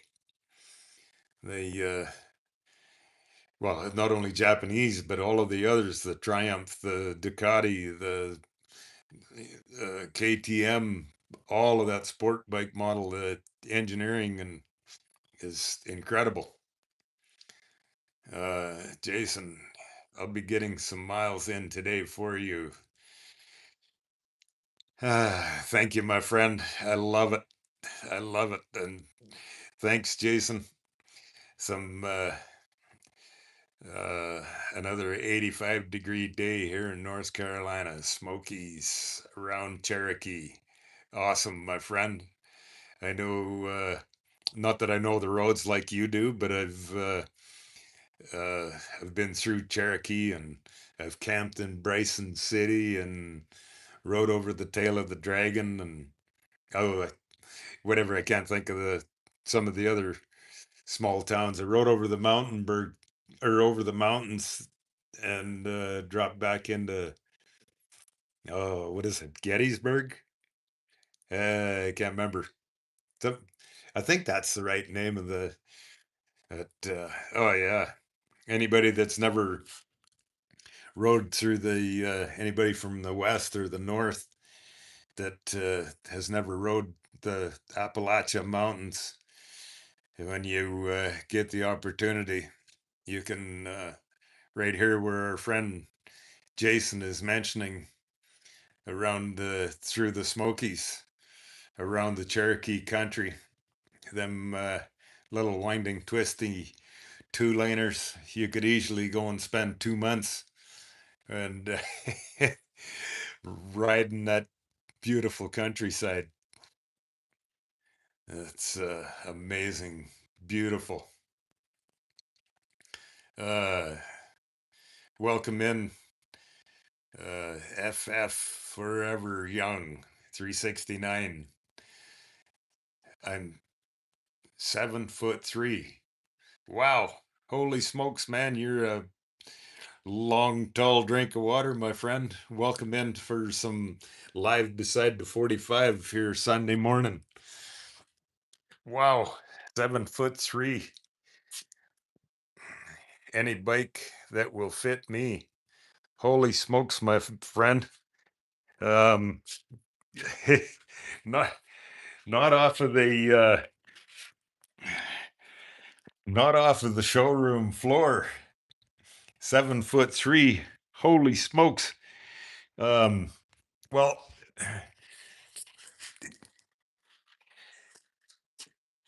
to start with, build yourself a set of custom built ape hangers, and then I would say you're gonna have to find somebody that can build you a frame. Get a custom built frame that to fit them long legs of yours, my friend. Wow, tall guy.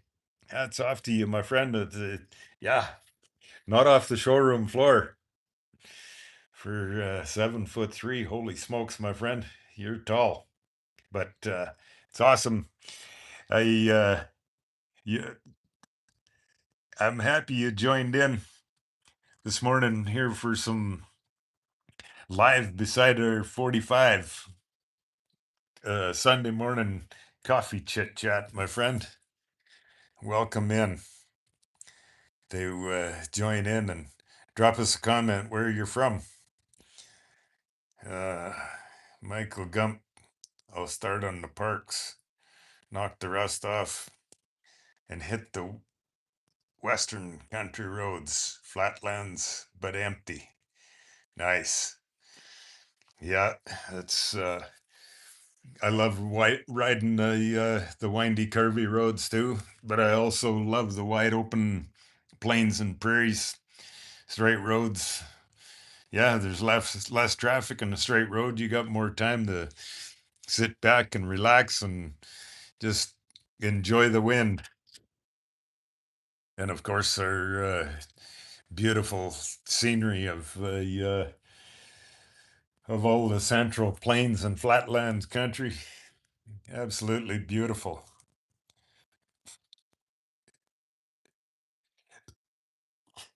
Tanner Threadgill, good morning, my friend. Welcome into our live beside the 45 morning coffee motorcycle chit chat. Welcome in, my friend. Drop us a comment where you're from and what kind of motorcycle you ride. Michael, I've been there. The surgery over with will be good for you. Oh my gosh, yes. I'm I- I'm disappointed and frustrated that it's not healed up after, well, July 18th will be 2 years. And after all the physical therapy effort that I've put in, and only to completely tear this all apart, and now it requires surgery to reattach this muscle back out here on the bone. It's just a little frustrating, but I'm looking forward to get the surgery done and over with, and then obviously the challenge of 7 to 9 months in the arm slings. Not going to be the most delightful, but get it healed up, and some more live by the 45 uh, morning chit chat time is in my future, but get the healing process underway is my key goal, so I can get out there in the wind again. Um, Patrick, I even tried those high speed spark plugs, lithium or whatever they call them, and I just found straight up champions work the best. Yeah, I'm, I'm not mechanic enough to know what the is that strictly just a performance thing that I'm not mechanic enough to know what the story of the that new style of spark plug is.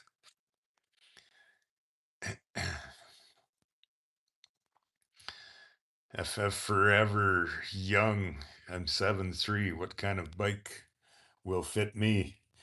I'm not sure, my friend, if there's a stock bike built to fit your leg length. You're gonna if you have some fabrication skills, uh, you might have to.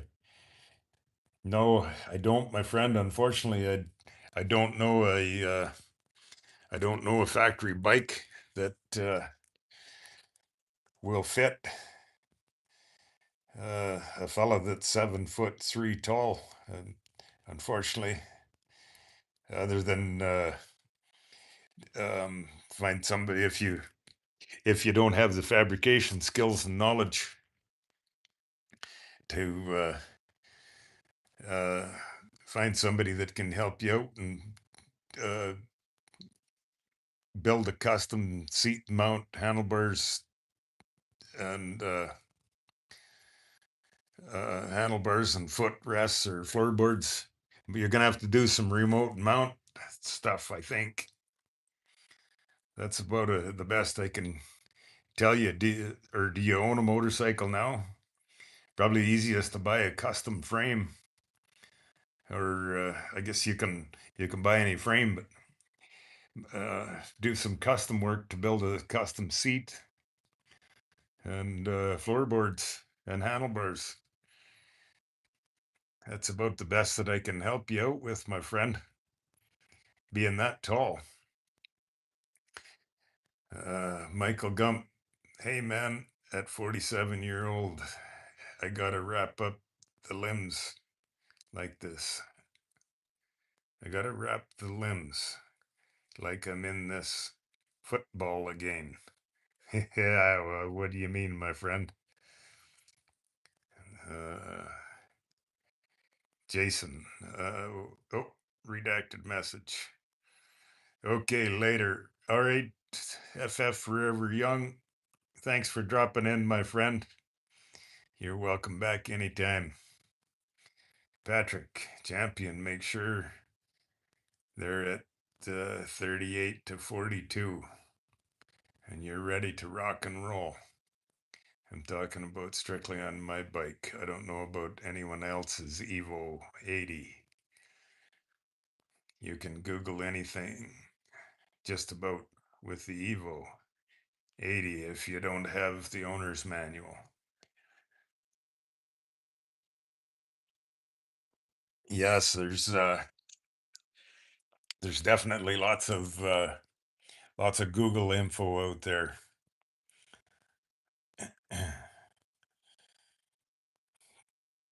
Jason, I drag race 2,500 100 horsepower cars. Holy smokes, man. But my Harleys and customs that I build. I'm not looking for a drag bike. I'm looking for comfort and reliability. Absolutely, my friend. That's I've not that I'm a huge horsepower guy, but I was because the cross country motorcycle riding and traveling. That's what I always go for, built for reliability. To me, or in my opinion, horsepower costs cash, cash and reliability. So I got both my 53 panhead and 82 shovelhead, or both of them are currently out of the bikes right now, getting complete rebuilds done. And both of them are being built back to stock bore and stroke, balanced just for because of the cross country miles that I do ride, and certainly intend on keep on doing the cross country ride and travel. Same thing with my little flathead here, built back to stock born stroke, that built for running longevity more than big horsepower. Like you just said, Jason, if you want a drag bike, you'll build one. And you run a race car, but not a drag bike. So totally, absolutely, 100%, my friend. Um, Computer shut off. Well, thanks for the information, my friend. They, I hope I hope you enjoy the footage on my channel. It's and dropping in here to join in and share the lives session here. We're doing a live beside the 45 for some Sunday morning motorcycle chit chat and coffee scrolling. Do you ride a motorcycle as well? That's what uh, that's what this live stream is all about. Motorcycles and sharing, everybody joining in and sharing your motorcycle passion. That's all that comes about. Exactly, Jason. Thank you kindly, my friend. Um, that's a wrap. 1941. I want a motorcycle. But how do I get a motorcycle without a license? How do I practice? Well, if you're new to the motorcycle world, my friend, as I suggest to everybody that's a new rider, uh, the very first thing to do is in your local area where you live, go and take the beginner's rider's course. And I highly recommend that to everybody. If you're new and you want to get into the motorcycle world, to start with, go take it's a 3-day rider course. It's all in the parking lot. They teach you all the slow speed skills, and you ride their motorcycle in the parking lot skills. It's all done by motorcycle riders, and they're an awesome, outstanding beginner course. They start, they teach you right from ground zero, from how the motorcycle functions, the clutch, the throttle, ignition, start there, and then it's all slow speed skills in the parking lot. And that's the best place to start. And yeah, I recommend, highly recommend. That's the best place to start. And in the meantime, you're more than thanks for joining in the live here. And this is all happy, positive motorcycle content. And everybody in here on the channel, we all share positive, happy motorcycle content. That's why I do these lives. We all share the same passion uh, for motorcycles and riding and traveling. It doesn't matter the make, the model. This is my 1943 flathead. So uh, don't be shy to don't be shy to ask questions, and we're all here to help and share and uh, share our passion for motorcycles together. And you're welcome anytime, my friend. Uh, Pan Am Pizza Man, welcome in, my friend. Surgery is scheduled in June 11th. So I got a bit of a wait yet before I get in. But so in the meantime, this is my motorcycle world of I'm counting on all you guys to keep a motorcycle smile on my face, and when you're out there on your motorcycle, put a mile or two in for me, or couple thousand miles, even better. But whatever you're doing, if you're out for an afternoon putt, put in some miles for me. Is with this dislocated shoulder. That's what Pan Am Pizza Man. He's that's what he's referring to here. I got this muscle on the front of my shoulders all detached and tore apart from distracted driver. Stupid accident here coming up 2 years ago. So that's why we're out doing the live beside my 45, keeping the motorcycle passion alive in my life. Jason NGK is a shot we run in the drag cars.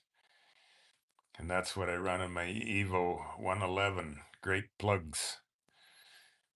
Whoa, that's cool. Wow. 111-inch Evo. That's got to be a pretty hot motorcycle. An old Evo pushing 111 cubes. Pretty hot, I'm thinking, my friend. I don't think I'll keep up to you, but tell me where you're stopping at and I'll catch up to you when I get there. I love it, my friend. I love it. Uh,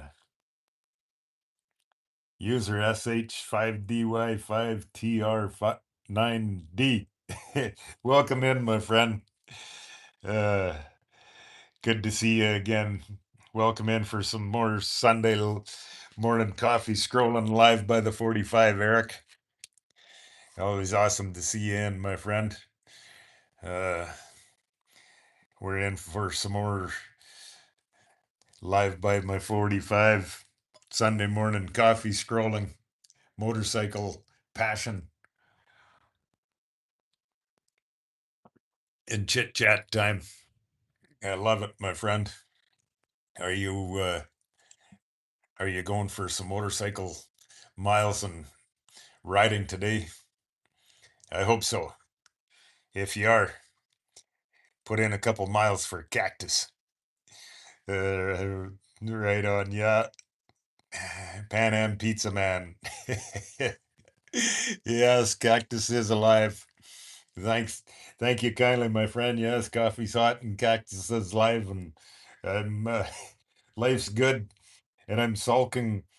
I'm sulking with a sore shoulder because I can't ride my motorcycle. But I tell you what, you guys being here and joining in and sure puts a smile on my face knowing that you guys share the exact same passion as I do for our motorcycles.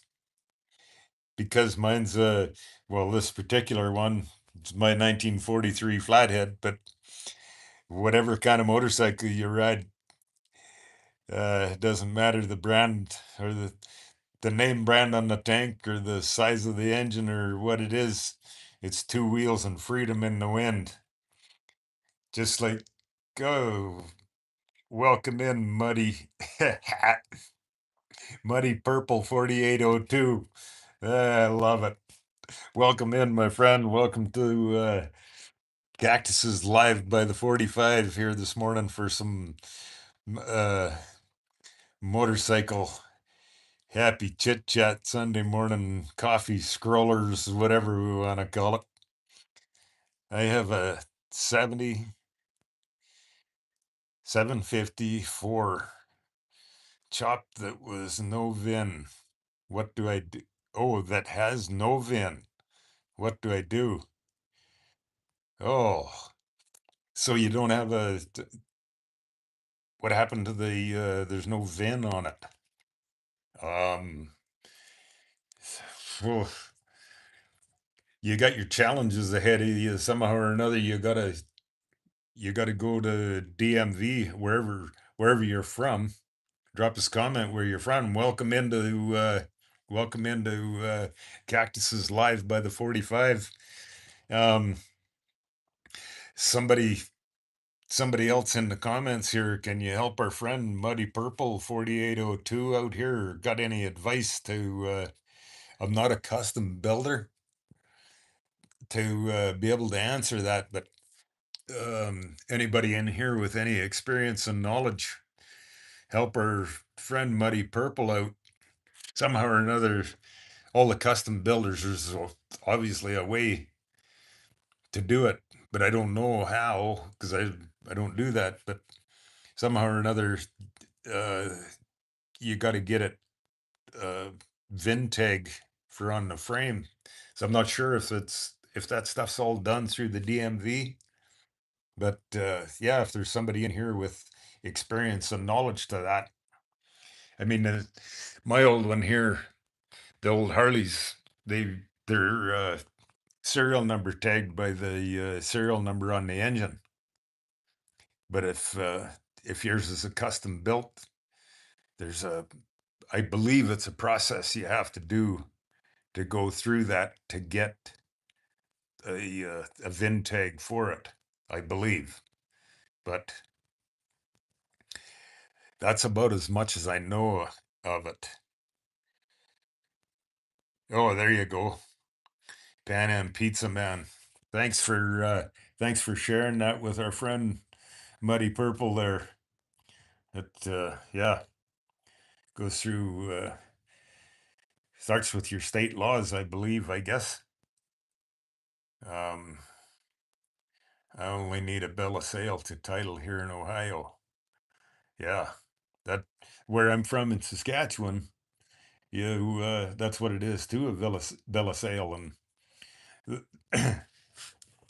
the old Harleys, like my old two Harleys, my 1950 or 43, and on my channel, my 1953, their serial number uh, is how they're registered and tagged. So I'm not sure about the custom build stuff though. Uh, Muddy Purple, my partner, chopped it. No bill of sale, and he has passed. I'm in Kansas. So yeah.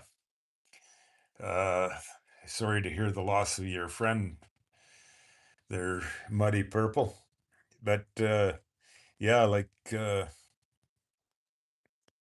um, as Pan Am Pizza Man said, start there with your state law. Go to your motor vehicles branch, the Kansas motorcycle or the Kansas motor vehicle branch, and start there. Ask them, tell them the story, and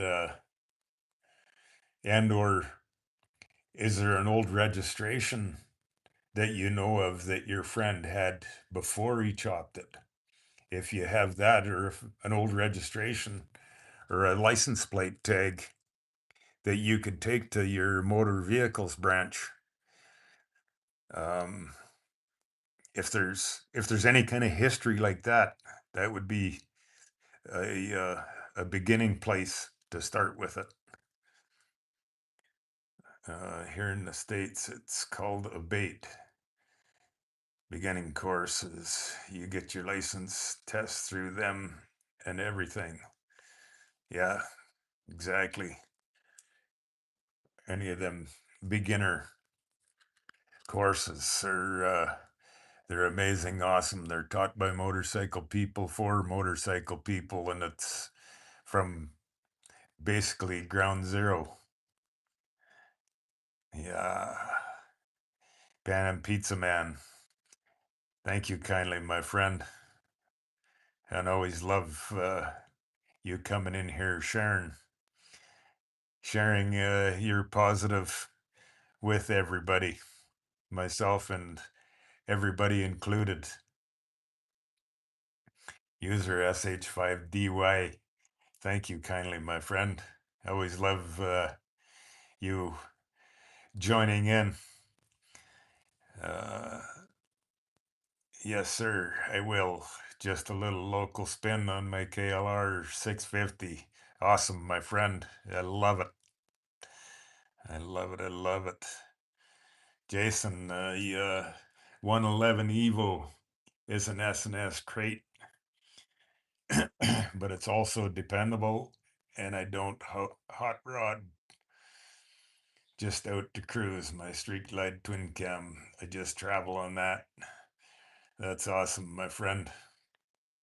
Yeah, I'm the same way. I'm not a big on the road. I'm not a big hot rodder guy. I'm just old school, awesome motorcycle in the wind, freedom, loving life, and the happy smiles our motorcycles bring us. And I love your style, my friend Jason, and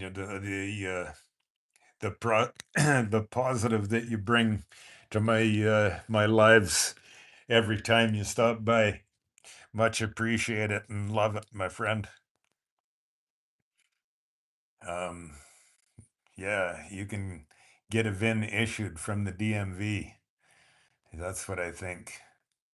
You got to file the papers at DMV. Yeah, that's what I think too. And like I mentioned to him, if he has any past uh, a license plate or registration or anything, take that with you. Um, take some current photos with you when you go there, and start there. They should be able to direct you in which direction you have to you have to go. Uh, Chaos Theory 3272. Welcome in, my friend.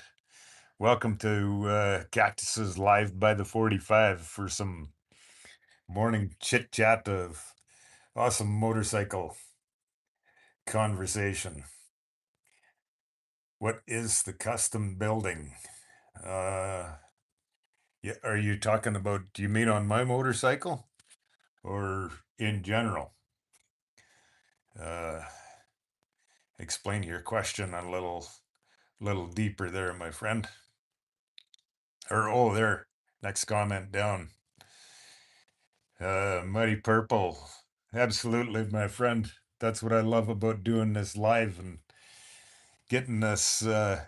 We all share the same passion, and us real motorcycle people. I love how we come together and help one another out in every possible way that we can. To me, that's what it's all about. And oh yes, here next comment down. Chaos Theory. Exactly. Sharing sharing our love and passion for motorcycles. And um, Jason, you normally go to local police and get an inspection paper, take to the DMV, and then file for a VIN tag.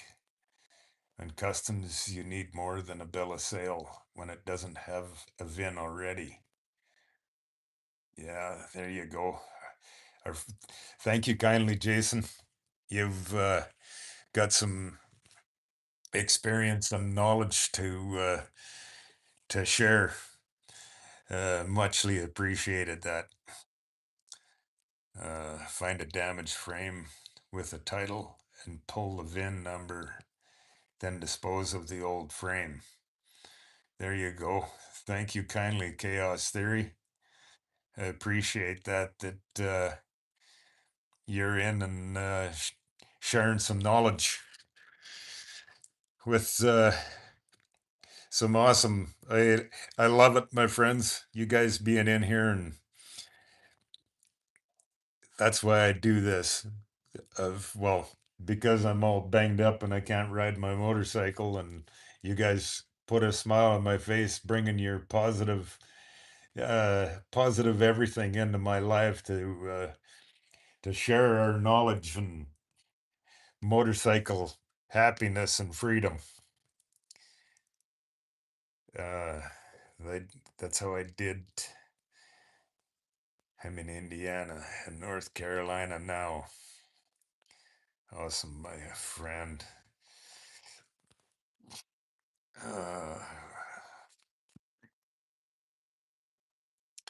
Child of the Most High God. Welcome in, my friend. Narrow Road 79K. Narrow Road 79K. Welcome in, my friend. Welcome to Cactus Live by the 45. Welcome in for some Sunday morning chit chat, my friend. I'm not sure what your comment means, my friend. Explain to us all, but welcome in for some Sunday morning Cactus Live by the 45. Muddy Purple, great idea on the damaged frame. Thanks. We absolutely love it, Muddy Purple. I hope that helps, my friend. And yeah, your local DMV and the police department will be able to help you out as well. 2-4, welcome in, my friend, for some more Cactus Live by the 45. Some morning coffee scrolling motorcycle conversation. How are you doing this morning? Hopefully it's a beautiful sunshiny Sunday morning on the East Coast, and you're getting out for some riding some miles for cactus along the beautiful coast there this morning. And good morning to you, young fella. Oh, thank you kindly, my friend. And same back to you. And cheers to a morning coffee. Chaos, chaos theory. Muddy, I had to do that on my 79 CB50 chopper that I picked up. I've been working on bikes for 25 years, mainly off road, but I have built a couple of custom street bikes, choppers, and Harleys. Oh, that's awesome. Chaos theory, my friend. Thank you kindly for stopping in for some Cactus Live by the 45s this morning and sharing your knowledge with us. I love that. To me, that's what our motorcycle life and passion is all about. Of doesn't matter the kind of motorcycle; it's two wheels and freedom in the wind. So, thank you kindly for sharing and helping our friend Muddy out to get him going. I love it. Chaos Theory. What part of the country are you in, my friend? And drop his comment where you're from and what kind of motorcycle you ride. Uh, User SH5DY. I've never really joined live streams before. I will change my channel name. Long story. Cancelled former channel. Eric. Well, that's awesome, my friend. I'm just I'm just new to doing these lives. I just started doing them the other day. I've never I'd never done one before, and I come out to the garage because well, you've probably heard I've I got my shoulder all tore up here, and I'm booked in for surgery here in June, and so I have no new comment to post on my channel, and so I come out the other night. I was just going to take some close up videos of or videos and photos of my old 45 here, and I fat fingered something, and I ended up clicked on and opened the this live chat thing, and it's like, oh wow, cool, and I clicked on it, and well, and now it's an amazing thing how on YouTube you click on the live button, and within 3 seconds you can communicate and have a conversation with people all over the world. Absolutely amazing. Uh, Rob, welcome into Cactus Live by the 45 here this morning, my friend. Uh, Always happy to have you drop into the our live just for some happy, positive motorcycle conversation, my friend. We're I'm just new to doing this live here, but Rob Rob FD6 SI Caroline Coast Bike Week just ended. Nice. How was that, my friend? I assume that you live down there and you attended the bike rally. Now for the Memorial Week crowd. I get get freaking crazy. Oh, that's awesome, my friend. So you get to live in the motorcycle busy world. That's awesome, my friend. What kind of motorcycle do you ride? I uh, Rob, I'm not sure if you've been on my channel or not before. Um, this is my I was rear-ended a July of 24, and I got my shoulder all tore up. So this is my motorcycle riding and passion. This is my 1943 flathead that I built from a basket case and built it into my fun little chopper to ride. Uh, Chaos Theory, currently in South Florida. Nice. Sunshine State. Get to ride year round. Unfortunately, I'm from Saskatchewan, so I got to put up with the winter time, and uh, I, depending on the year, we usually got 5 to 7 months of winter that we can't ride. So it gets to be some long winter months of no motorcycle season, unfortunately. But so when you're in Florida, when you're out for a ride, in this last current couple of years, put in a couple miles for me, and then yeah, get out there and love your motorcycle. Uh, I love it.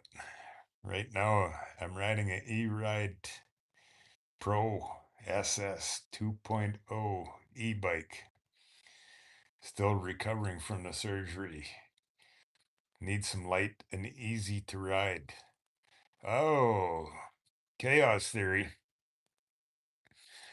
You had shoulder surgery. Oh, brother, I understand the shoulder issue.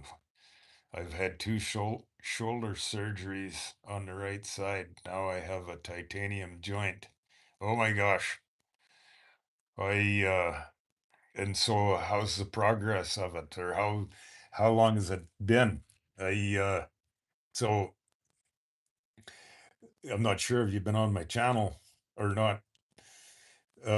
July 18th, 2024, I was rear-ended by a stupid distracted driver, and I did a 88-yard tumble down the highway, and I dislocated my left shoulder here.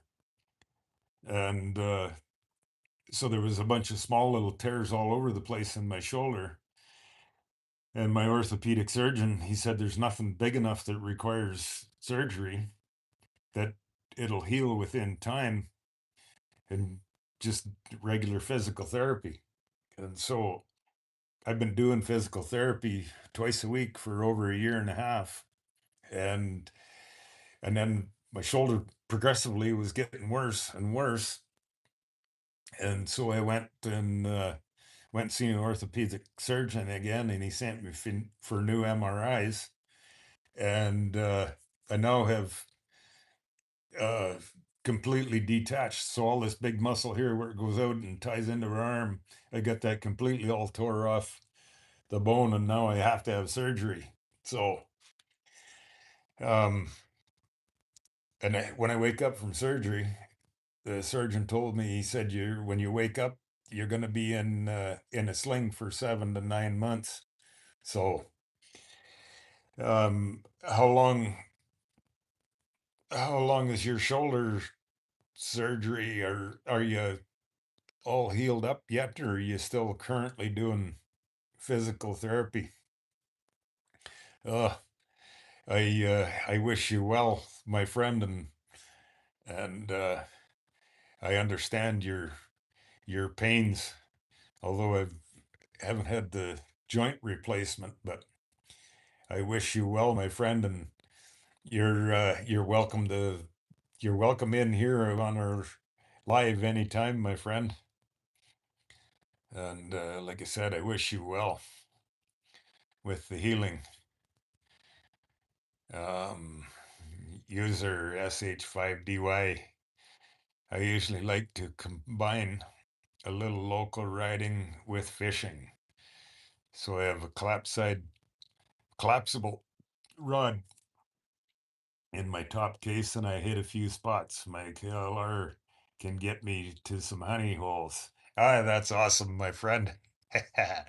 Get out and do some backcountry motorcycle riding and throw a hook out, catch some lunch. You, oh, that sounds awesome. So I got to ask you, you're doing that, you're out in the backwoods country. Do you pack a frying pan and have a little fresh caught shore lunch? That sounds like a pretty sweet, awesome afternoon to me. Um, yeah. You got the top box. All you got to do. I hope you're packing a cast iron frying pan, a little bottle of coconut oil, or a little jar of beef tallow, and yeah, a little bit of fresh shore lunch. Sounds like an awesome afternoon, my friend. Motorcycles and fresh shore lunch. Can't beat that. I wish I wish I didn't have a beat up shoulder and I'd be out there motorcycle miles. And not that I'm a huge fisherman, but I've had a shore lunch or two a couple times. My brother, he's taken me fishing. He does a fair bit of fishing, and yeah, he knows how to catch them better than I do. So I'll take your advice and experience, and I'll help you build the fire. I love it, my friend. I love I love it when you're sharing stories like that. Uh, well, good morning, Frederick Q1G from Missouri. W- Welcome into some Cactus Live by the 45 for some Sunday morning motorcycle coffee scrollers. You welcome into the live for some motorcycle chit chat, Frederick. You hope it's a beautiful day in Missouri and you're at the opportunity to get out for some motorcycle miles today. And if you are, put in a mile or two for me too, please. I love it, my friend. Uh, Bray, Bray YYZ5, welcome into Cactus Live by the 45, my friend. Um, what's up? What do you think about South Carolina? You mean the countryside? It's absolutely outstanding, beautiful, my friend. just like the rest of our continent. I'm a motorcycle man, and I've motorcycle traveled from Alaska to Newfoundland to San Diego to Key West, and our amazing, beautiful continent of North America is outstanding, beautiful, and yeah, South Carolina. It's a beautiful little piece of the Appalachia. I've rode the Appalachia in and out of the Appalachia Mountains from 300 miles north of Quebec City to Key West, Florida. Absolutely beautiful, my friend. What are you, a motorcycle man? Drop us a comment. What kind of motorcycle you ride? And like I say, welcome into Cactus Live beside the 45. Uh, Chaos Theory. User, those KLRs are one of the best bike Kawasaki has ever made, next to the old KZ 1000. That's cool. I've never rode one, Chaos, but I've got a couple of friends, and well, you see lots of them around, so I assume they're pretty durable, bulletproof, relatively easy to work on. That's awesome, my friend. I love it. Anybody new stopping in? Welcome to Morning Chaos Live. Chaos. Sorry about that. Cactus Live by the 45 for some morning motorcycle coffee chit chat. I love it, my friends. And Pan Am Pizza Man, winter gives me time to service the stable. Blessed to be my own mechanic. Oh, that's awesome, my friend. To have those knowledge and skills, and being able to do all your own mechanics work. I I'm not a mechanic. I wish I was, but I'm I'm the I'm the first one to admit that I'm not a mechanic, and I'm not scared to ask for help, and anybody's knowledge and skills of the how tos. I've um, I do know it takes air, spark, and fuel to make them run. So when I'm out traveling across country, I always carry my tools and carry spare points and condensers and plugs and wires. And when it quits on the road, I know it takes air, spark, and fuel. So if it's got gas, well, then it's not a gas issue. So start looking for spark. And I know that much, but inside the engine and stuff, no, I'm not a mechanic, unfortunately.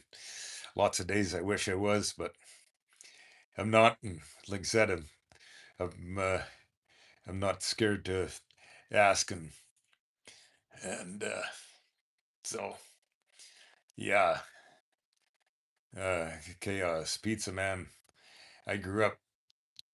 I grew up poor, so I just learned how to fix everything myself. Now, why do you do it as a profession? After after the first surgery, I was in a sling for 3 months. After the second surgery, I was in a sling for 2 months. 18 months of rehab altogether. It's been a 4 year struggle. Oh my gosh, my friend. Ugh. Chaos. I'm sorry to hear that, my friend. I'm halfway into I'm halfway into or just about halfway into the journey of the struggle of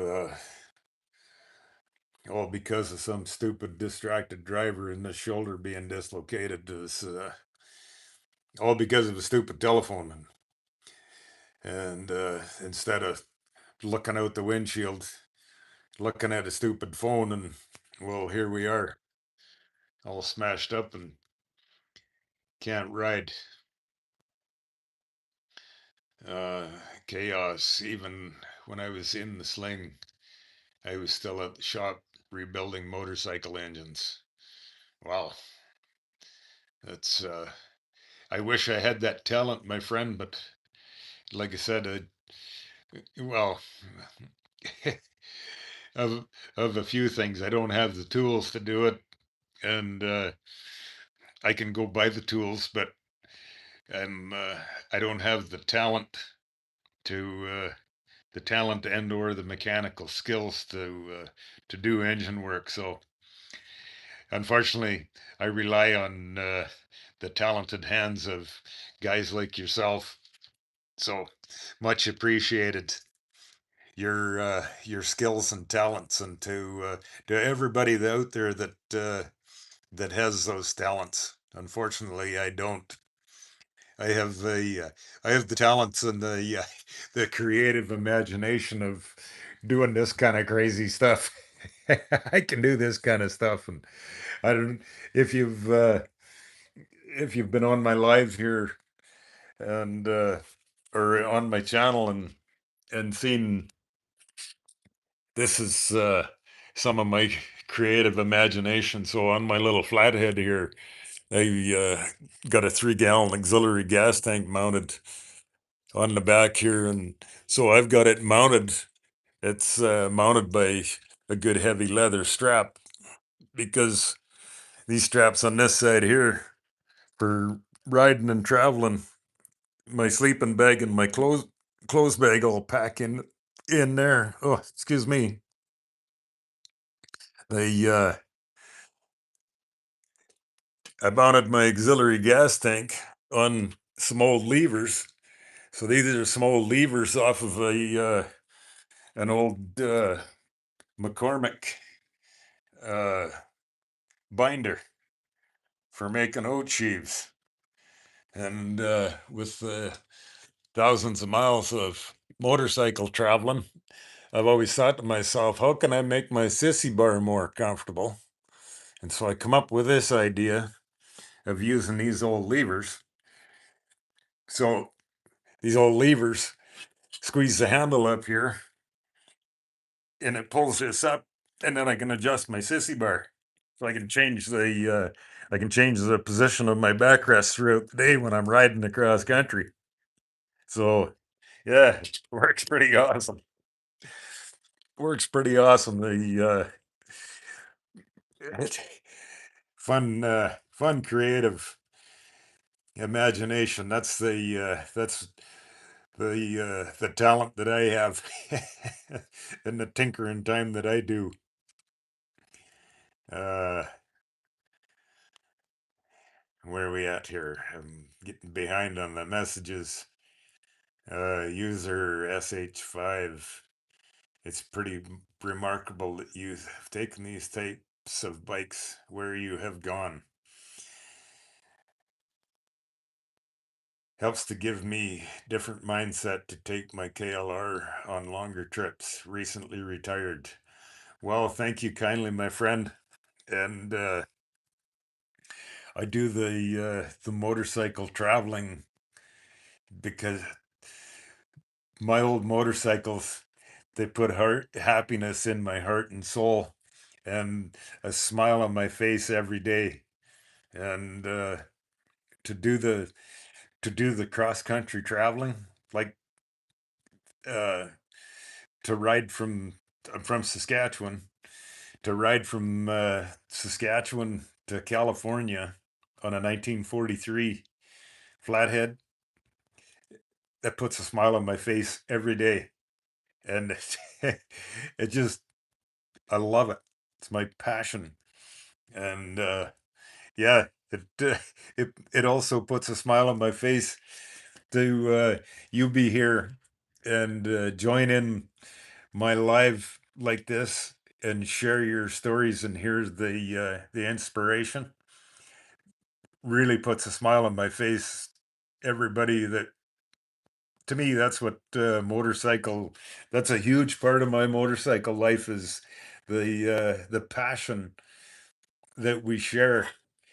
I mean, I've only been doing these lives. I think this is the sixth or seventh live that I've done, and with the YouTube, it's fascinating how you can click on live and within 3 seconds, and in the short time that I've been doing these lives, I've had several people in here from Scotland, from England, Holland, Germany, Slovakia, uh, Italy, Australia, New Zealand.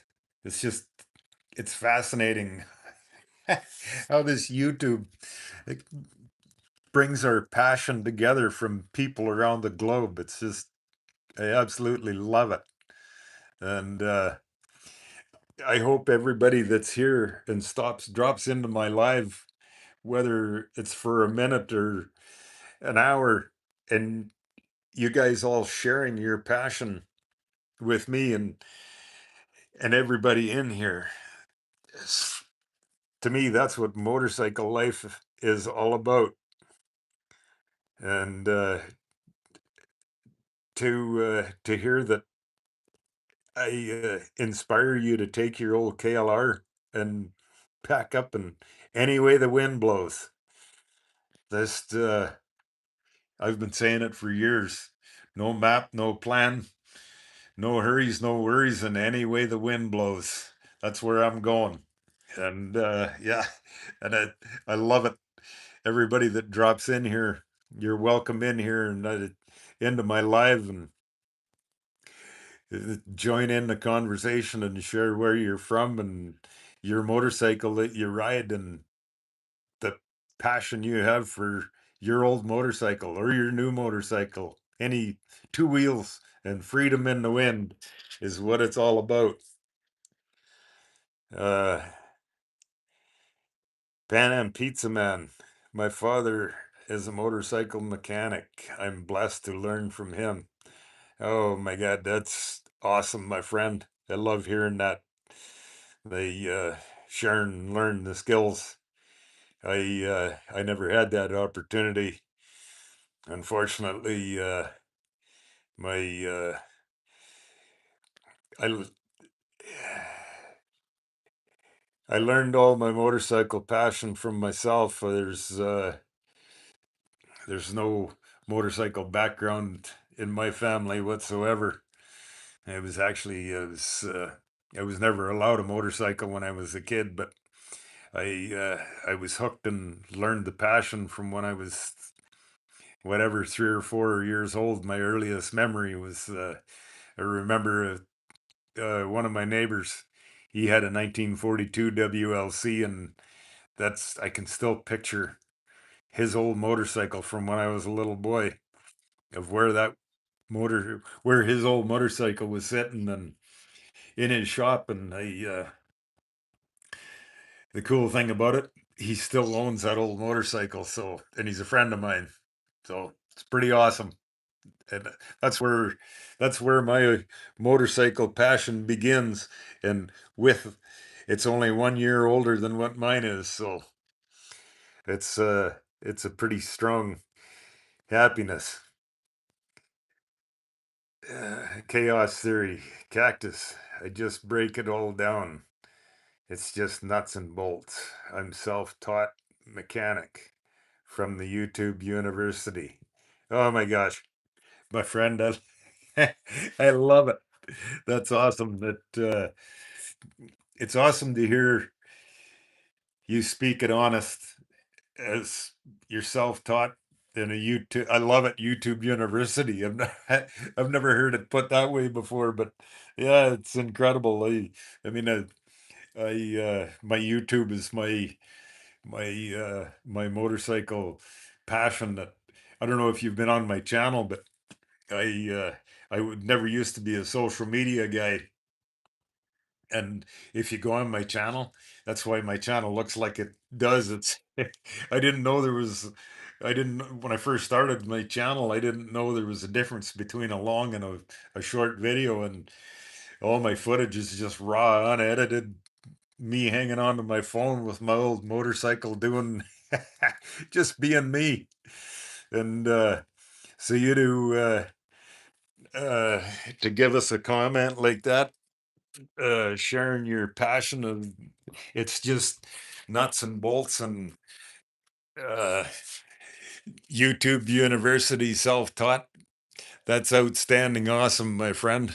And so with it not being nuts and bolts, the other side of it, the metalwork stuff, I guess I can kind of say the same thing.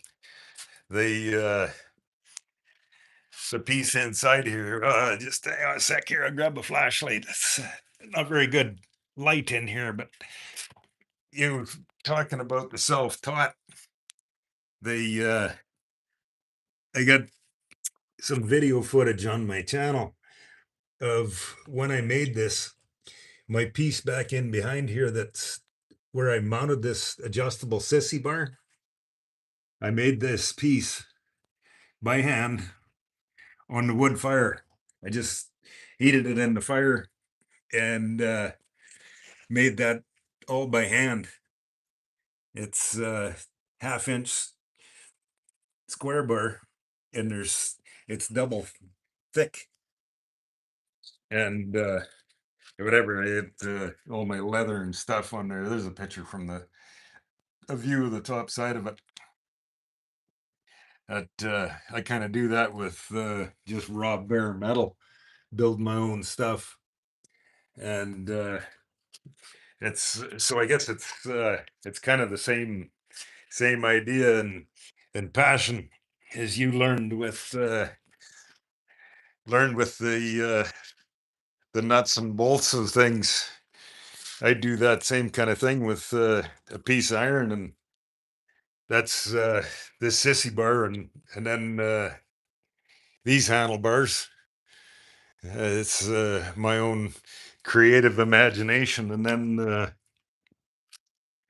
I'm not sure if you've been on my channel or not, and seen my 1953 panhead chopper. There's the handlebars I built on that.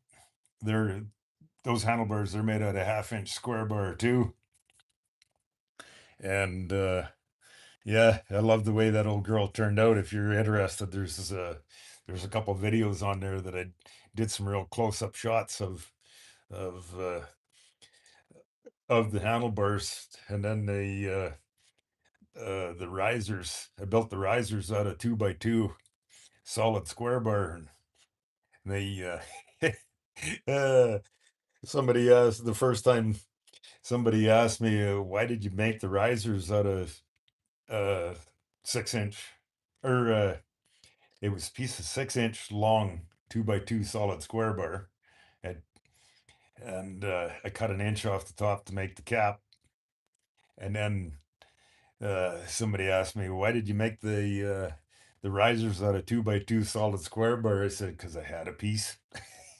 And so if you go on there, there's a video somewhere, and if you're interested on my channel, go in the playlist. I've slowly started my mess of a YouTube channel. I've started creating playlists as per motorcycle. So I've got a 43, a 53, 63, and 82 playlists, and slowly working through there, trying to somewhat organize my videos on there. But them, yeah, there's some close-up footage on there. Anyway, whatever, getting a little sidetracked off the conversation here, but same thing, sort of self-taught, and don't be scared to try. I love it. Oh, food stamp biker. Good morning, my friend. Good morning to Elkhart, Indiana. How you doing today, my friend? A food stamp biker. I hope you're getting out, going for some motorcycle miles today, and nice, beautiful, sunshiny morning for you. And Go put some miles on for me today there, buddy. Uh, Good time 7-Eleven. Good morning, my friend. Welcome into Cactus Live beside my 45. Welcome in, my friend, for some motorcycle conversation, and drop us a comment where you're from and what kind of motorcycle you ride. Chaos Theory. Here's the one thing about KLRs is keep up with your valve adjustments, and that bike will last you forever. Actually, you know what?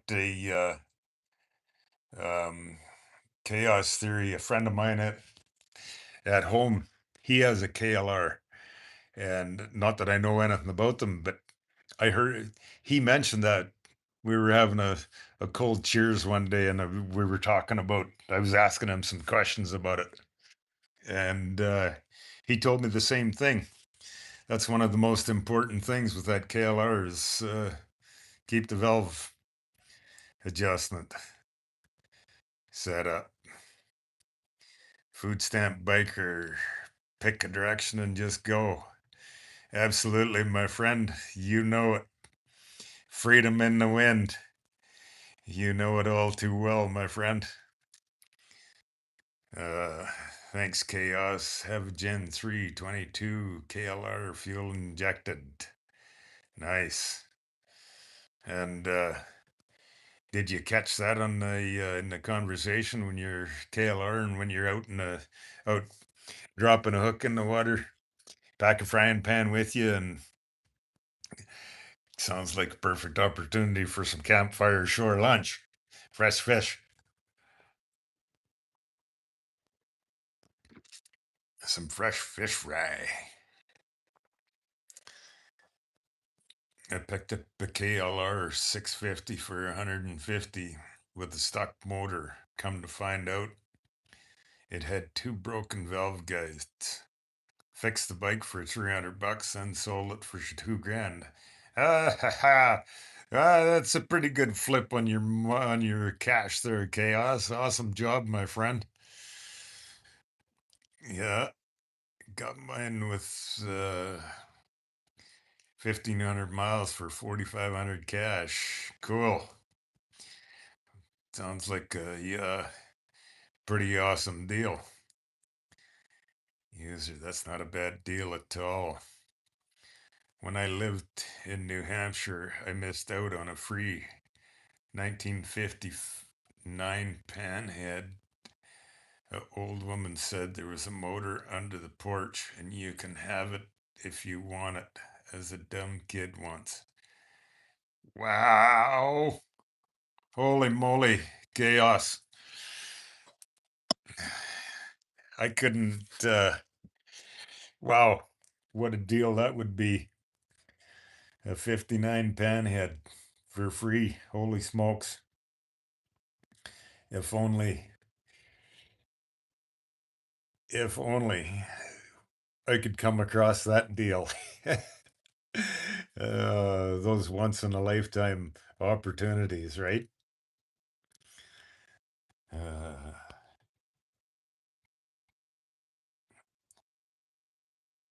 Stephen, Stephen Evangelist. Good morning, my friend. Welcome into Cactus Live beside the 45. Oh man, sorry to hear that dude stole my Harley. I'm sorry to hear that, my friend.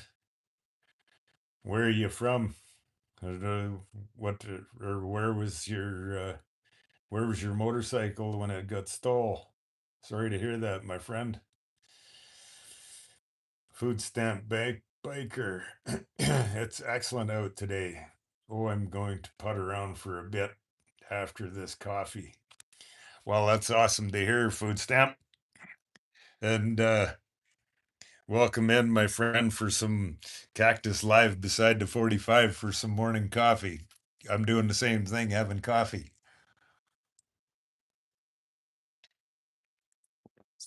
Did you uh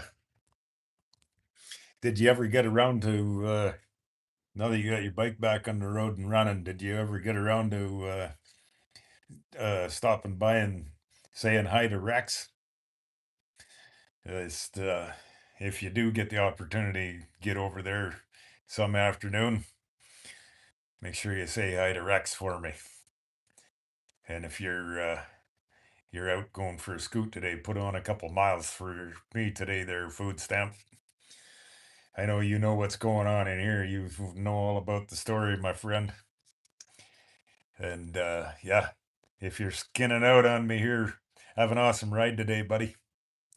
Great, great to see you. Thanks for stopping in and saying hi this morning. Cheers, buddy. Gilly Gibbs. Good morning, my friend. Welcome in. Here's our buddy Gilly Gibbs. He rides a 900 Ninja. I love it, my friend. And welcome in for some Cactus Live beside the 45. I love it. Or everybody, if you're new in here, our friend Gilly Gibbs 69. He's one of them talented men that rides a Ninja 900. Awesome, cool, my friend. Awesome, awesome. Uh, Chaos. Won't ever live that one down. LOL. Food stamp biker. Gilly Gibbs. Good morning, my friend. Awesome. Glad to see you stop by for some morning motorcycle chit chat and motorcycle stories. Chaos. Chaos. Food stamp. I think about it once a week. I hear you, my friend. That's uh, the opportunities that once in a lifetime, right? So was in that opportunity was the complete bike there too, like the frame and transmission, all the major components. Was the rest of it there too? Chaos. Uh, Gilly Gibbs. Oh my God, why are you ignoring me because I don't have a Harley? No, absolutely, I'm not ignoring you, Gilly Gibbs. I'm just I'm going through the comments, my friend. I I'm just uh gradually working my way through.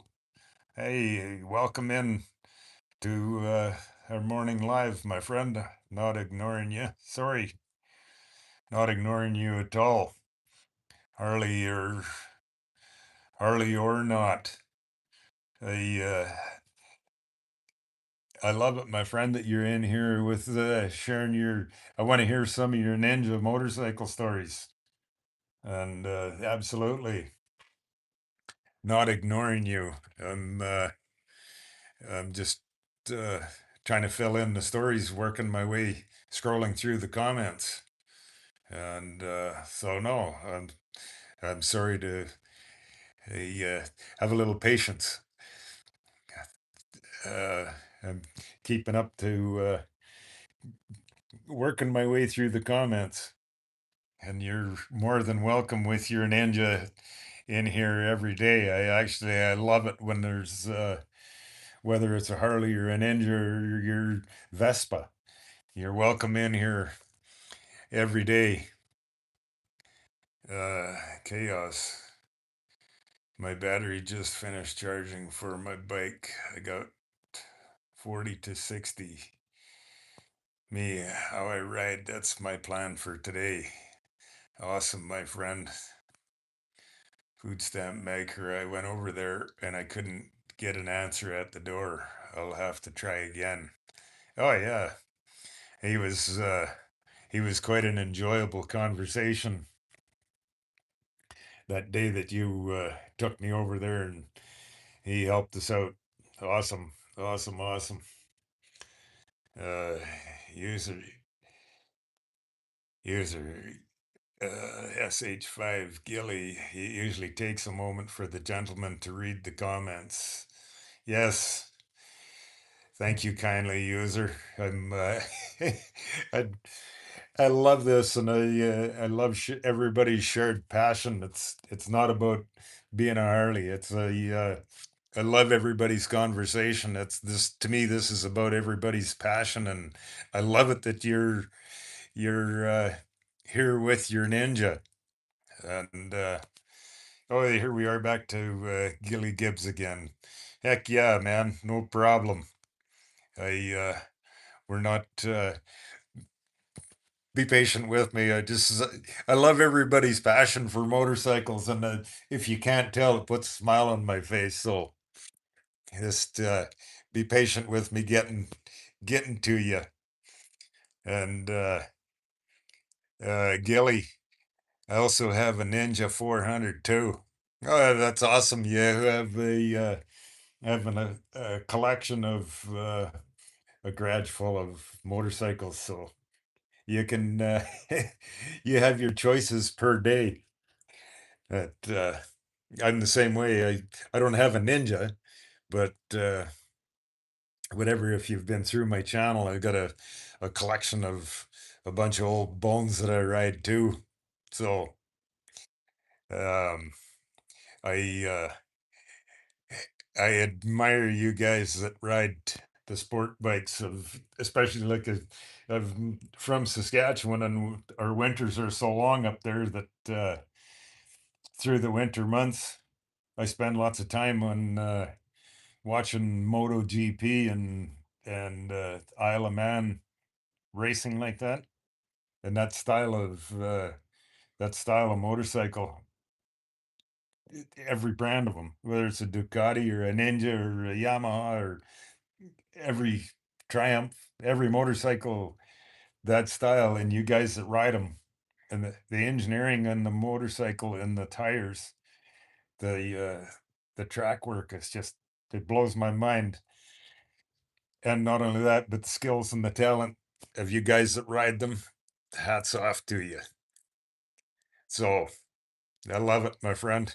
And I love it that you being here sharing with, obviously, you know that I'm a Harley man, but that's what I ride. That's my passion. But I love it that you're here sharing your ninja passion. And yeah, be patient with me. Chaos. Yeah, the panhead with 100% complete. Oh my God. It was laying on its side in the mud for a while. So I didn't need some work. I saw two kids pushing it up the road after about 2 hours after I said no. Oh my gosh, my friend. One of the one of them, oh my God, one of them, oh my God moments that bites your own ass cheek for the rest of your life of of missing it. So, but that's what helps make us who we are, right? So, what else we got? Gilly Gibbs, 900 is better than my 400. So, obviously, over double the performance, right? Yeah, yeah, exactly. Chaos. Gilly 500 cc's makes a difference. So, I've never rode that style of motorcycle, but yeah, watching the MotoGP and TikTok, and well, and also the stunt guys ride them too. It's incredible, incredible the performance and the engineering. And another thing, what about the engineering in the tires that you guys run on them, being able to handle them corners like you do when you're going around the corner at warp speed and your shoulder, elbow, and shoulder dragging on the pavement. Some incredible engineering there and talent of the rider, of you guys that ride them. Uh, yeah, yeah, food stamp biker. Oh, yeah. Oh, you even saw two people take it and push it away. Oh, that hurts. Yes, food stamp biker. Food stamp biker. Note, food stamp biker. Note to self: do not, do not pass up the opportunity.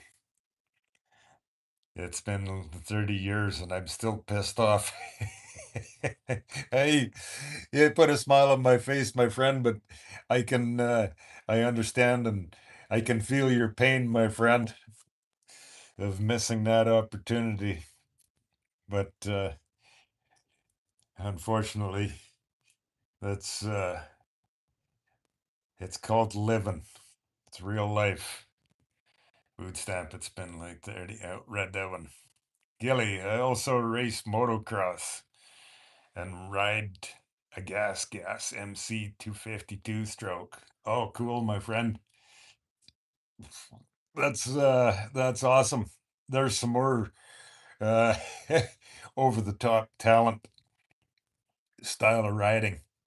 I've also I've never rode I'm not a motocross guy or a dirt bike guy, but one of my a good friend, a neighbor at home, he's uh I don't I don't think he's done so much motocross track kind of stuff.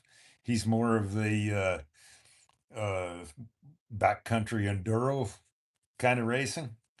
So yeah, we get together and of course, because I'm a motorcycle guy and I'm always interested and love what you guys do. He actually he had a I don't know if he still got it. He had a gas motorcycle as well, and I'm not sure if he still has it or he might have.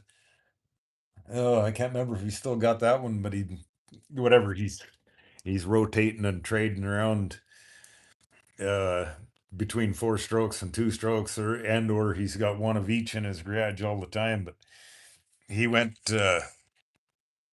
I'm not sure if you've ever heard of the that race. It's called the Romaniacs. He entered in that in whatever it was 6 or 8 years ago.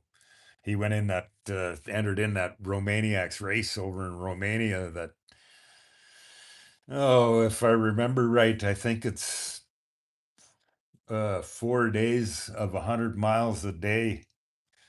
It it's pretty grueling, tough.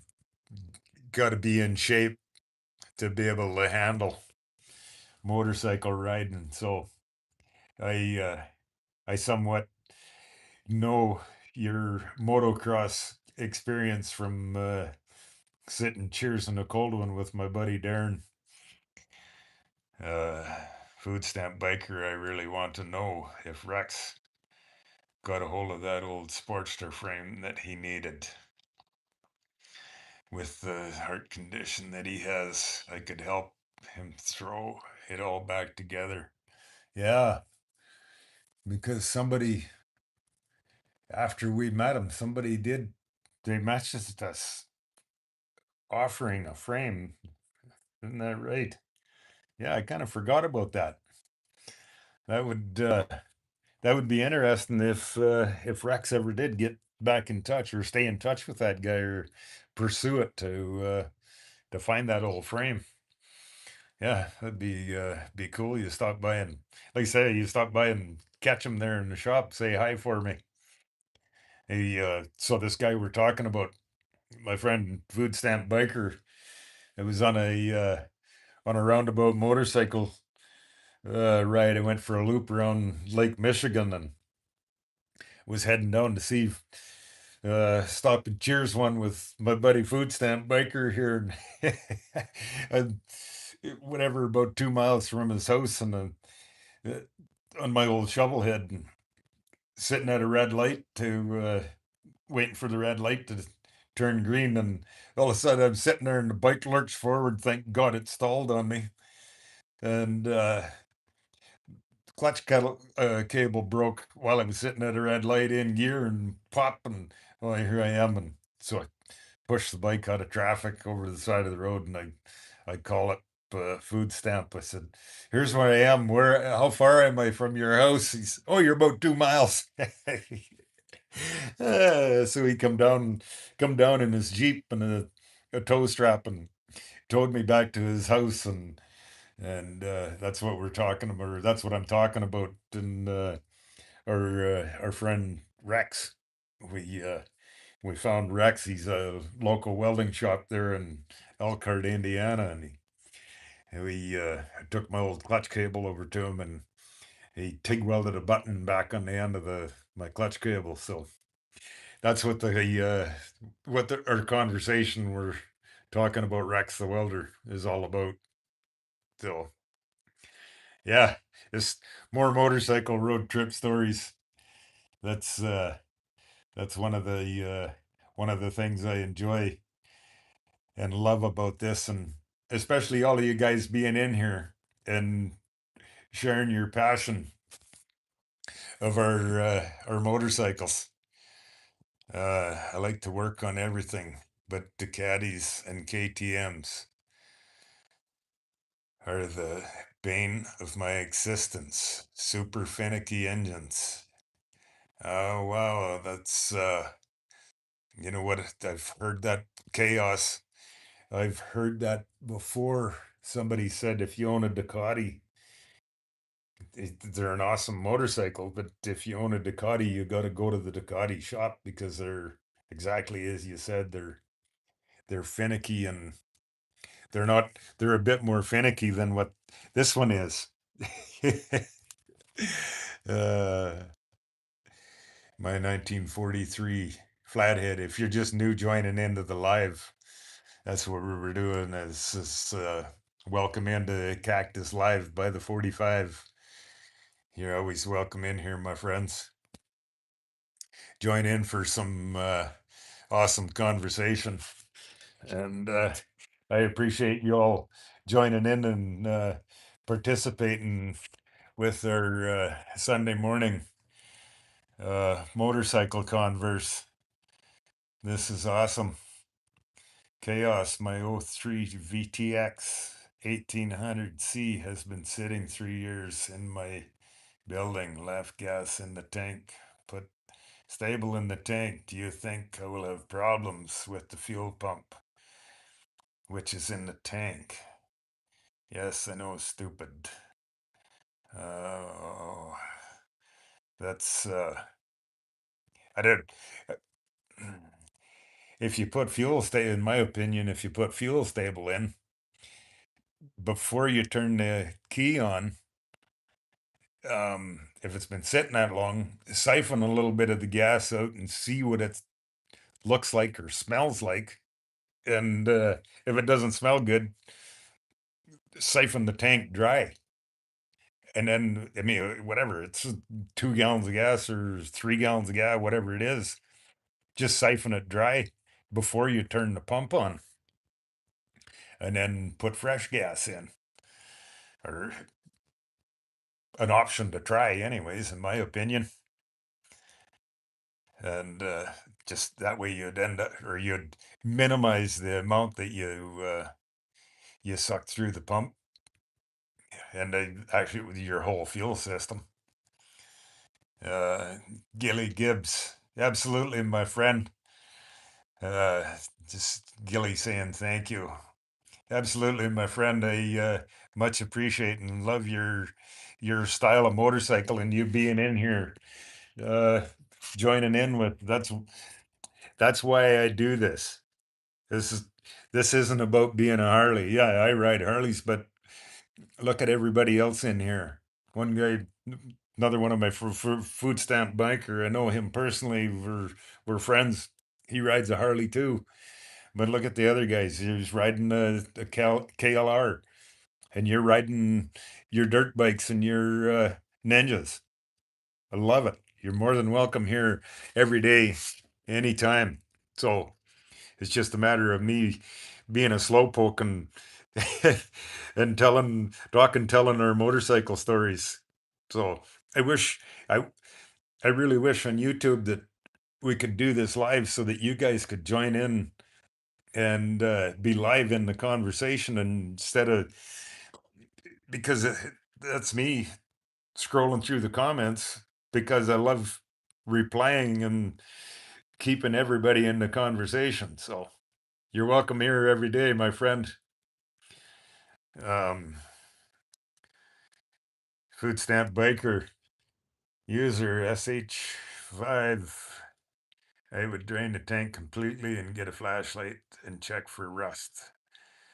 I would unhook the fuel line and drain that too. If you don't see any rust, fill it with good fuel and crank it. Yeah, exactly, food stamp. Good ideas. We'll get on it soon. Food stamp biker.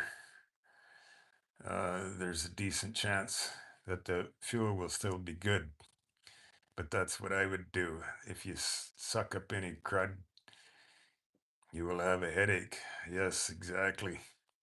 So, yeah, good, good advice there, food stamp biker, and whatever, whatever. And it's all, it's all dependent on how good the fuel stabilizer is. How good is the fuel stabilizer, right?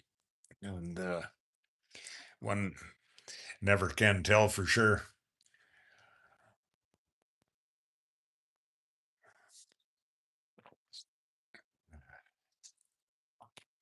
Right on. This is awesome. I love this, you guys. If you just signed in or joined into the live, welcome to Cactus Live beside the 45. Uh, you're welcome in anytime. Uh, drop in the comments of where you're from and what kind of motorcycle you ride.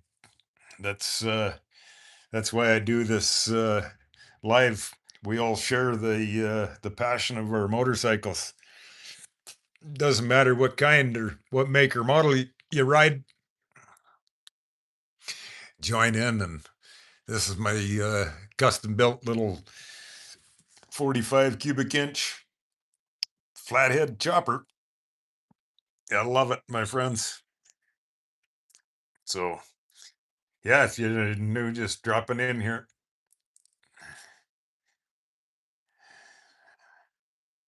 Where did we get to? Yes, I love old user SH5 DUI. Hey, that's quite the handle you got there. I love it, my friend. It's it, yes, I love all bikes and how each one has a unique personality. Absolutely. That's that's you saying that last comment, user. The if you I'm not, whatever, I'm not sure if you've been on my channel or not, but that's kind of what I've done with with especially my 43 53 and 82 shovelhead. Just done my own thing of building my own creative imagination of whatever, something wild and crazy, one of a kind of use your imagination and build it. If when you try, that's that's the worst thing, is not trying. And if you try it and it doesn't work, well, you learn something that doesn't work. Don't Next time, don't try that again. Try something different. So this that's just like on my 53 panhead.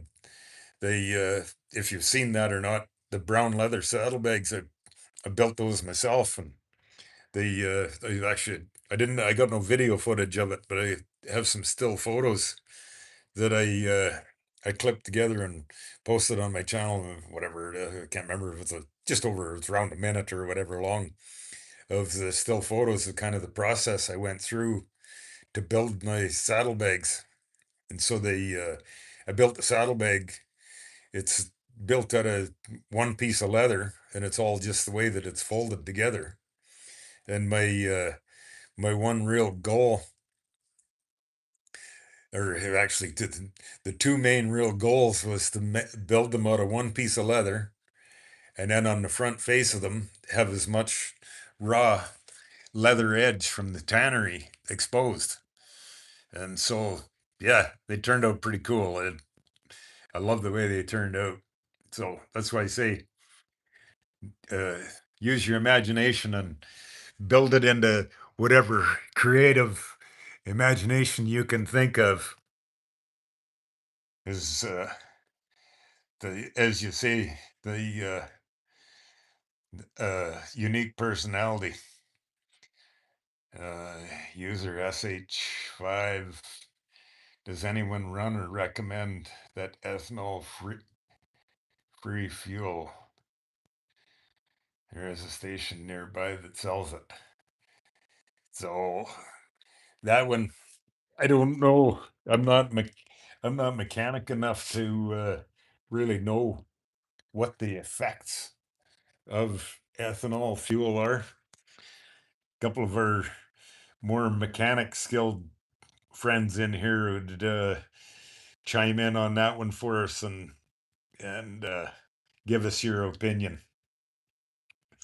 Oh, I just see a couple more fellas chimed in on the Cactus Live by the 45 for some morning motorcycle chit chat and coffee scrolling.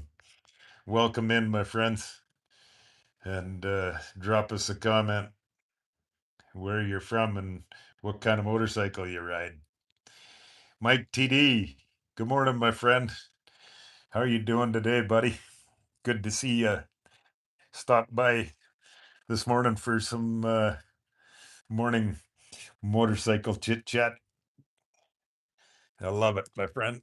Always good to see you. Stop by for some morning chit chat. Uh, User SH5 Cactus. Sorry, I didn't leave a comment on your channel, but saw about your unfortunate accident and so and saw where you got Best in Show award. Oh, no worries about the comments, my friend. No worries. It's I I happy to hear that you enjoy my channel. It's all kind of just me and my old motorcycles, and I uh, I s- I started a YouTube channel before I knew anything about what I was doing. That's why all my footage is loaded unedited with my phone, and me as it is. I get short videos loaded and the long videos and videos loaded where they're shorts. And I did all this before I knew what I was doing, but whatever.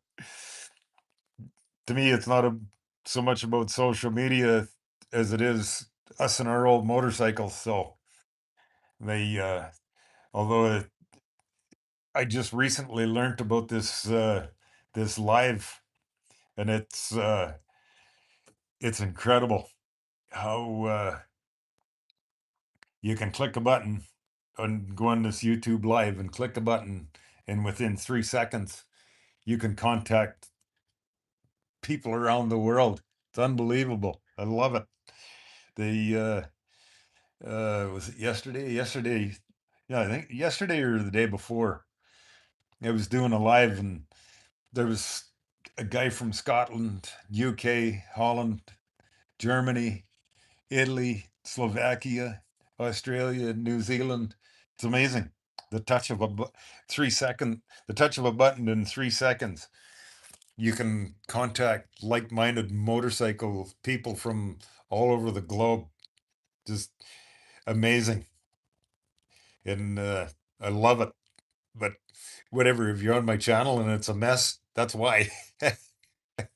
And to me, it's not about being polished, it's about being rusty, awesome, old school, cool motorcycle.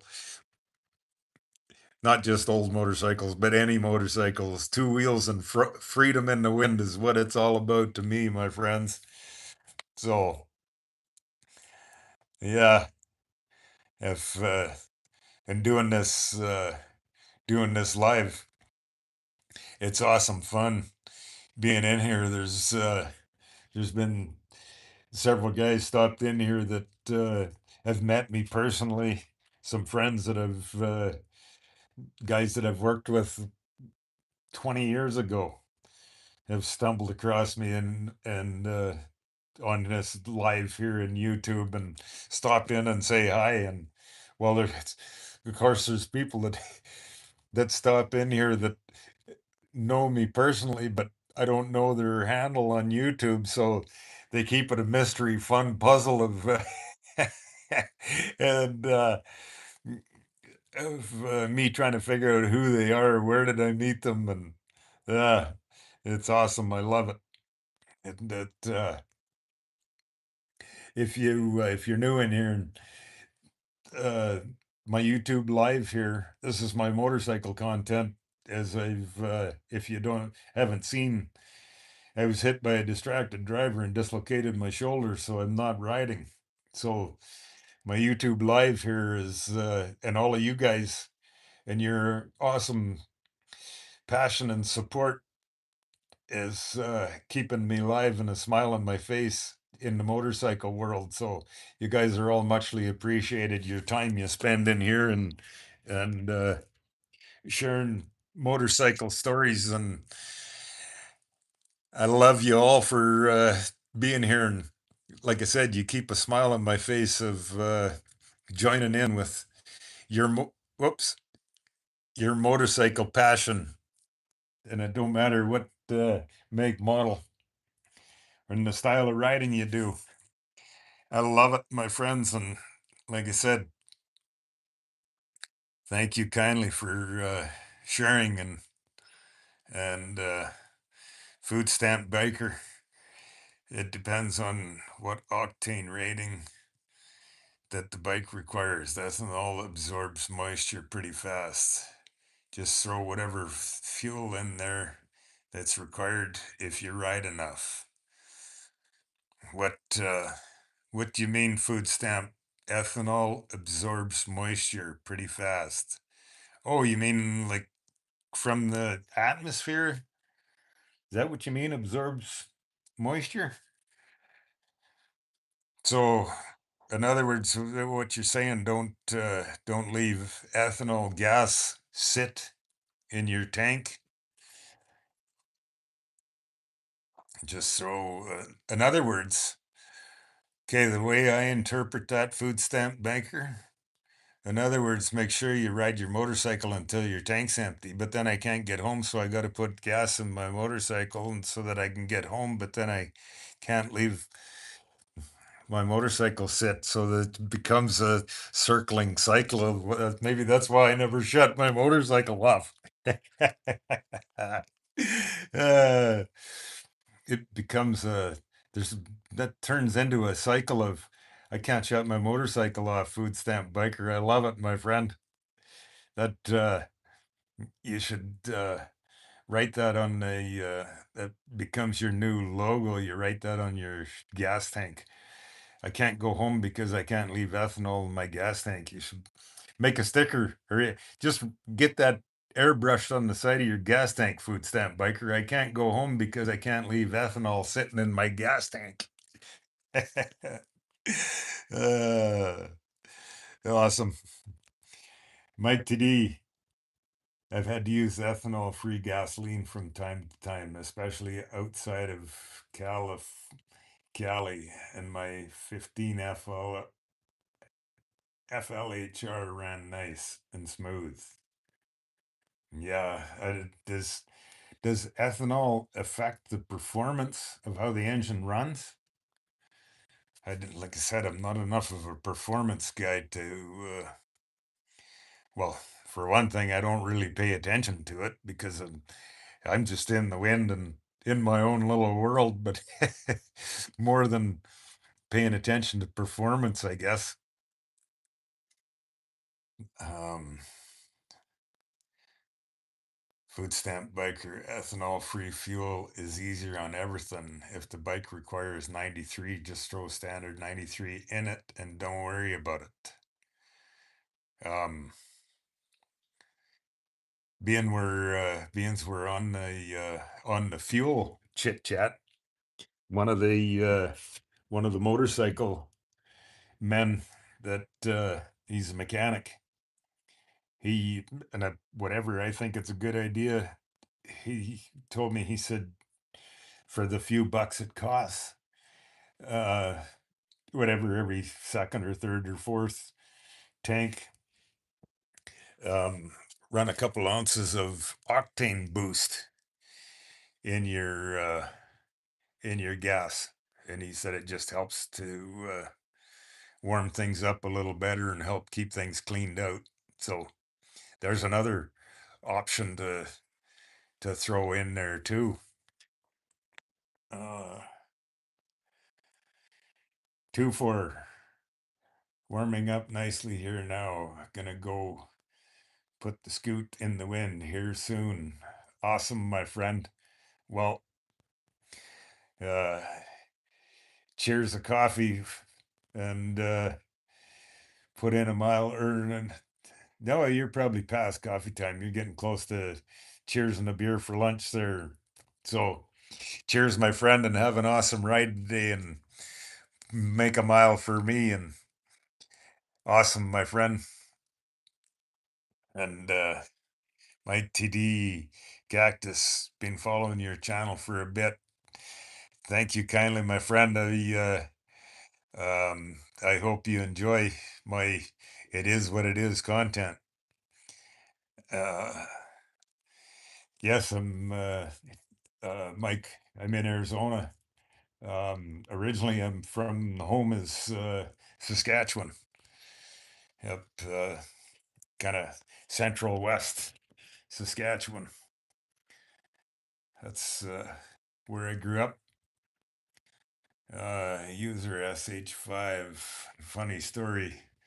The first street bike I ever rode was a Harley at 13 years old. I think 66 with a tank shifter. He wanted to ride my little Cowie 100.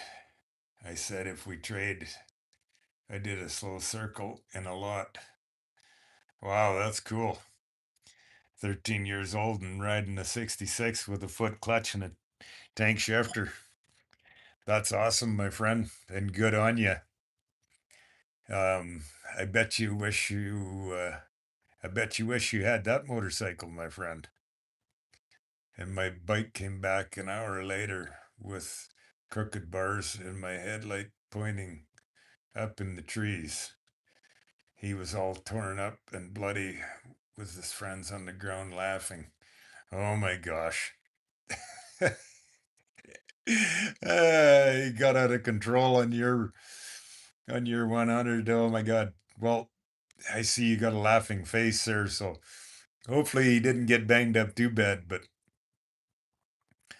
um Mike D, not to tech myself, but I've heard less ethanol is best for engines, especially with lines and such, because apparently she runs hotter than ethanol, hotter on ethanol.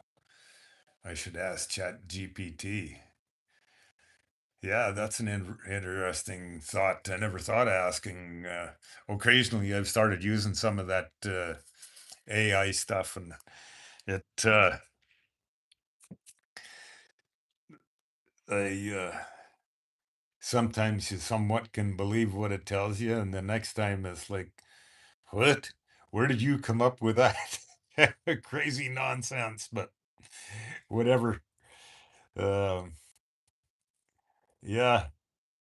So that ethanol story, I don't know. I don't I don't have an opinion out of it. I don't know anybody else in the live here that's listening in. Uh, got any opinion or knowledge of ethanol? What's what's the purpose of it, or uh, is there is there an advantage or a disadvantage to running it? I have no idea. And um, anybody new in, if you just stopped by and new into the live, welcome to Cactus Live by the 45. You're welcome in for, we're just in here for some Sunday morning coffee chit chat motorcycle conversation. Doesn't matter what kind of motorcycle you ride, a smile on your face and freedom in the wind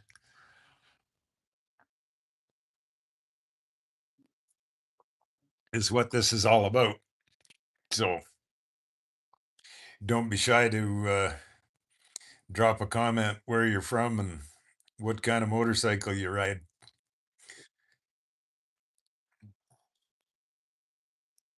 All right, on Eric. It's always great to see you in here, my friend, and participate and share your motorcycle passion and stories with the rest of us. I love it, my friend. So, or anybody, if you're new in here, this is I call it Cactus Live by my 45.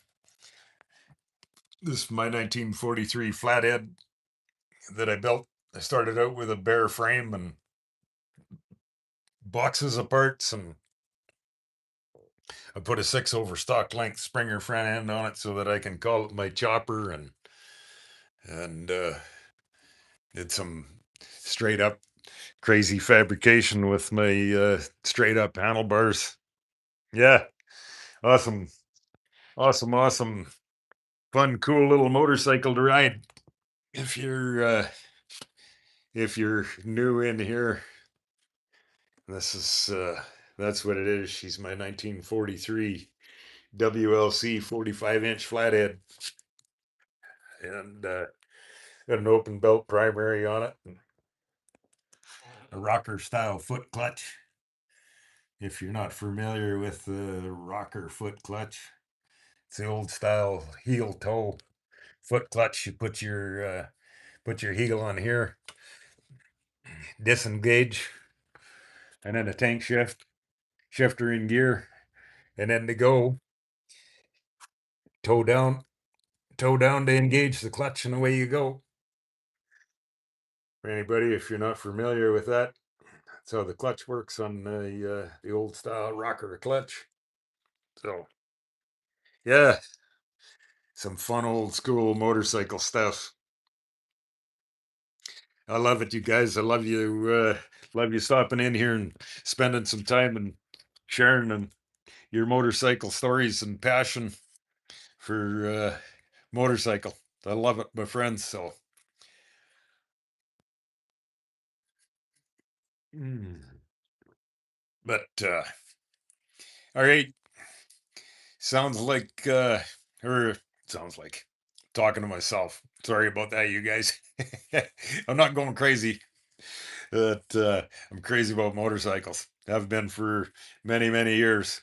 And if you're new in here and new to my channel or whatever, I started doing these lives here because unfortunately I was hit by a distracted driver, and I tore the muscle off my bone off, tore my shoulder muscle off of my arm bone is what I'm trying to say.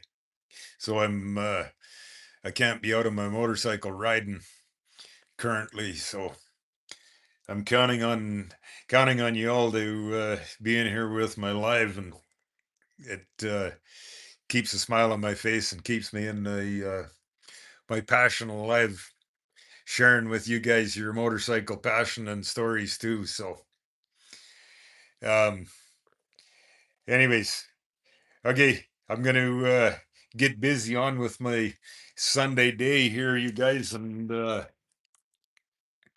we'll uh, we'll see you whatever if not this evening. Tomorrow morning, I'll probably come in and do another live again because I can't ride. So, you guys are my motorcycle passion. All right. Okay, everybody. Awesome. Thanks for joining in and sharing my morning live with me. And if you're going out on your motorcycle today, go and uh, share an awesome motorcycle with your old buddy Cactus for the day, and we'll chat with you later. And y'all, thanks for coming in and Have an awesome day, my friends.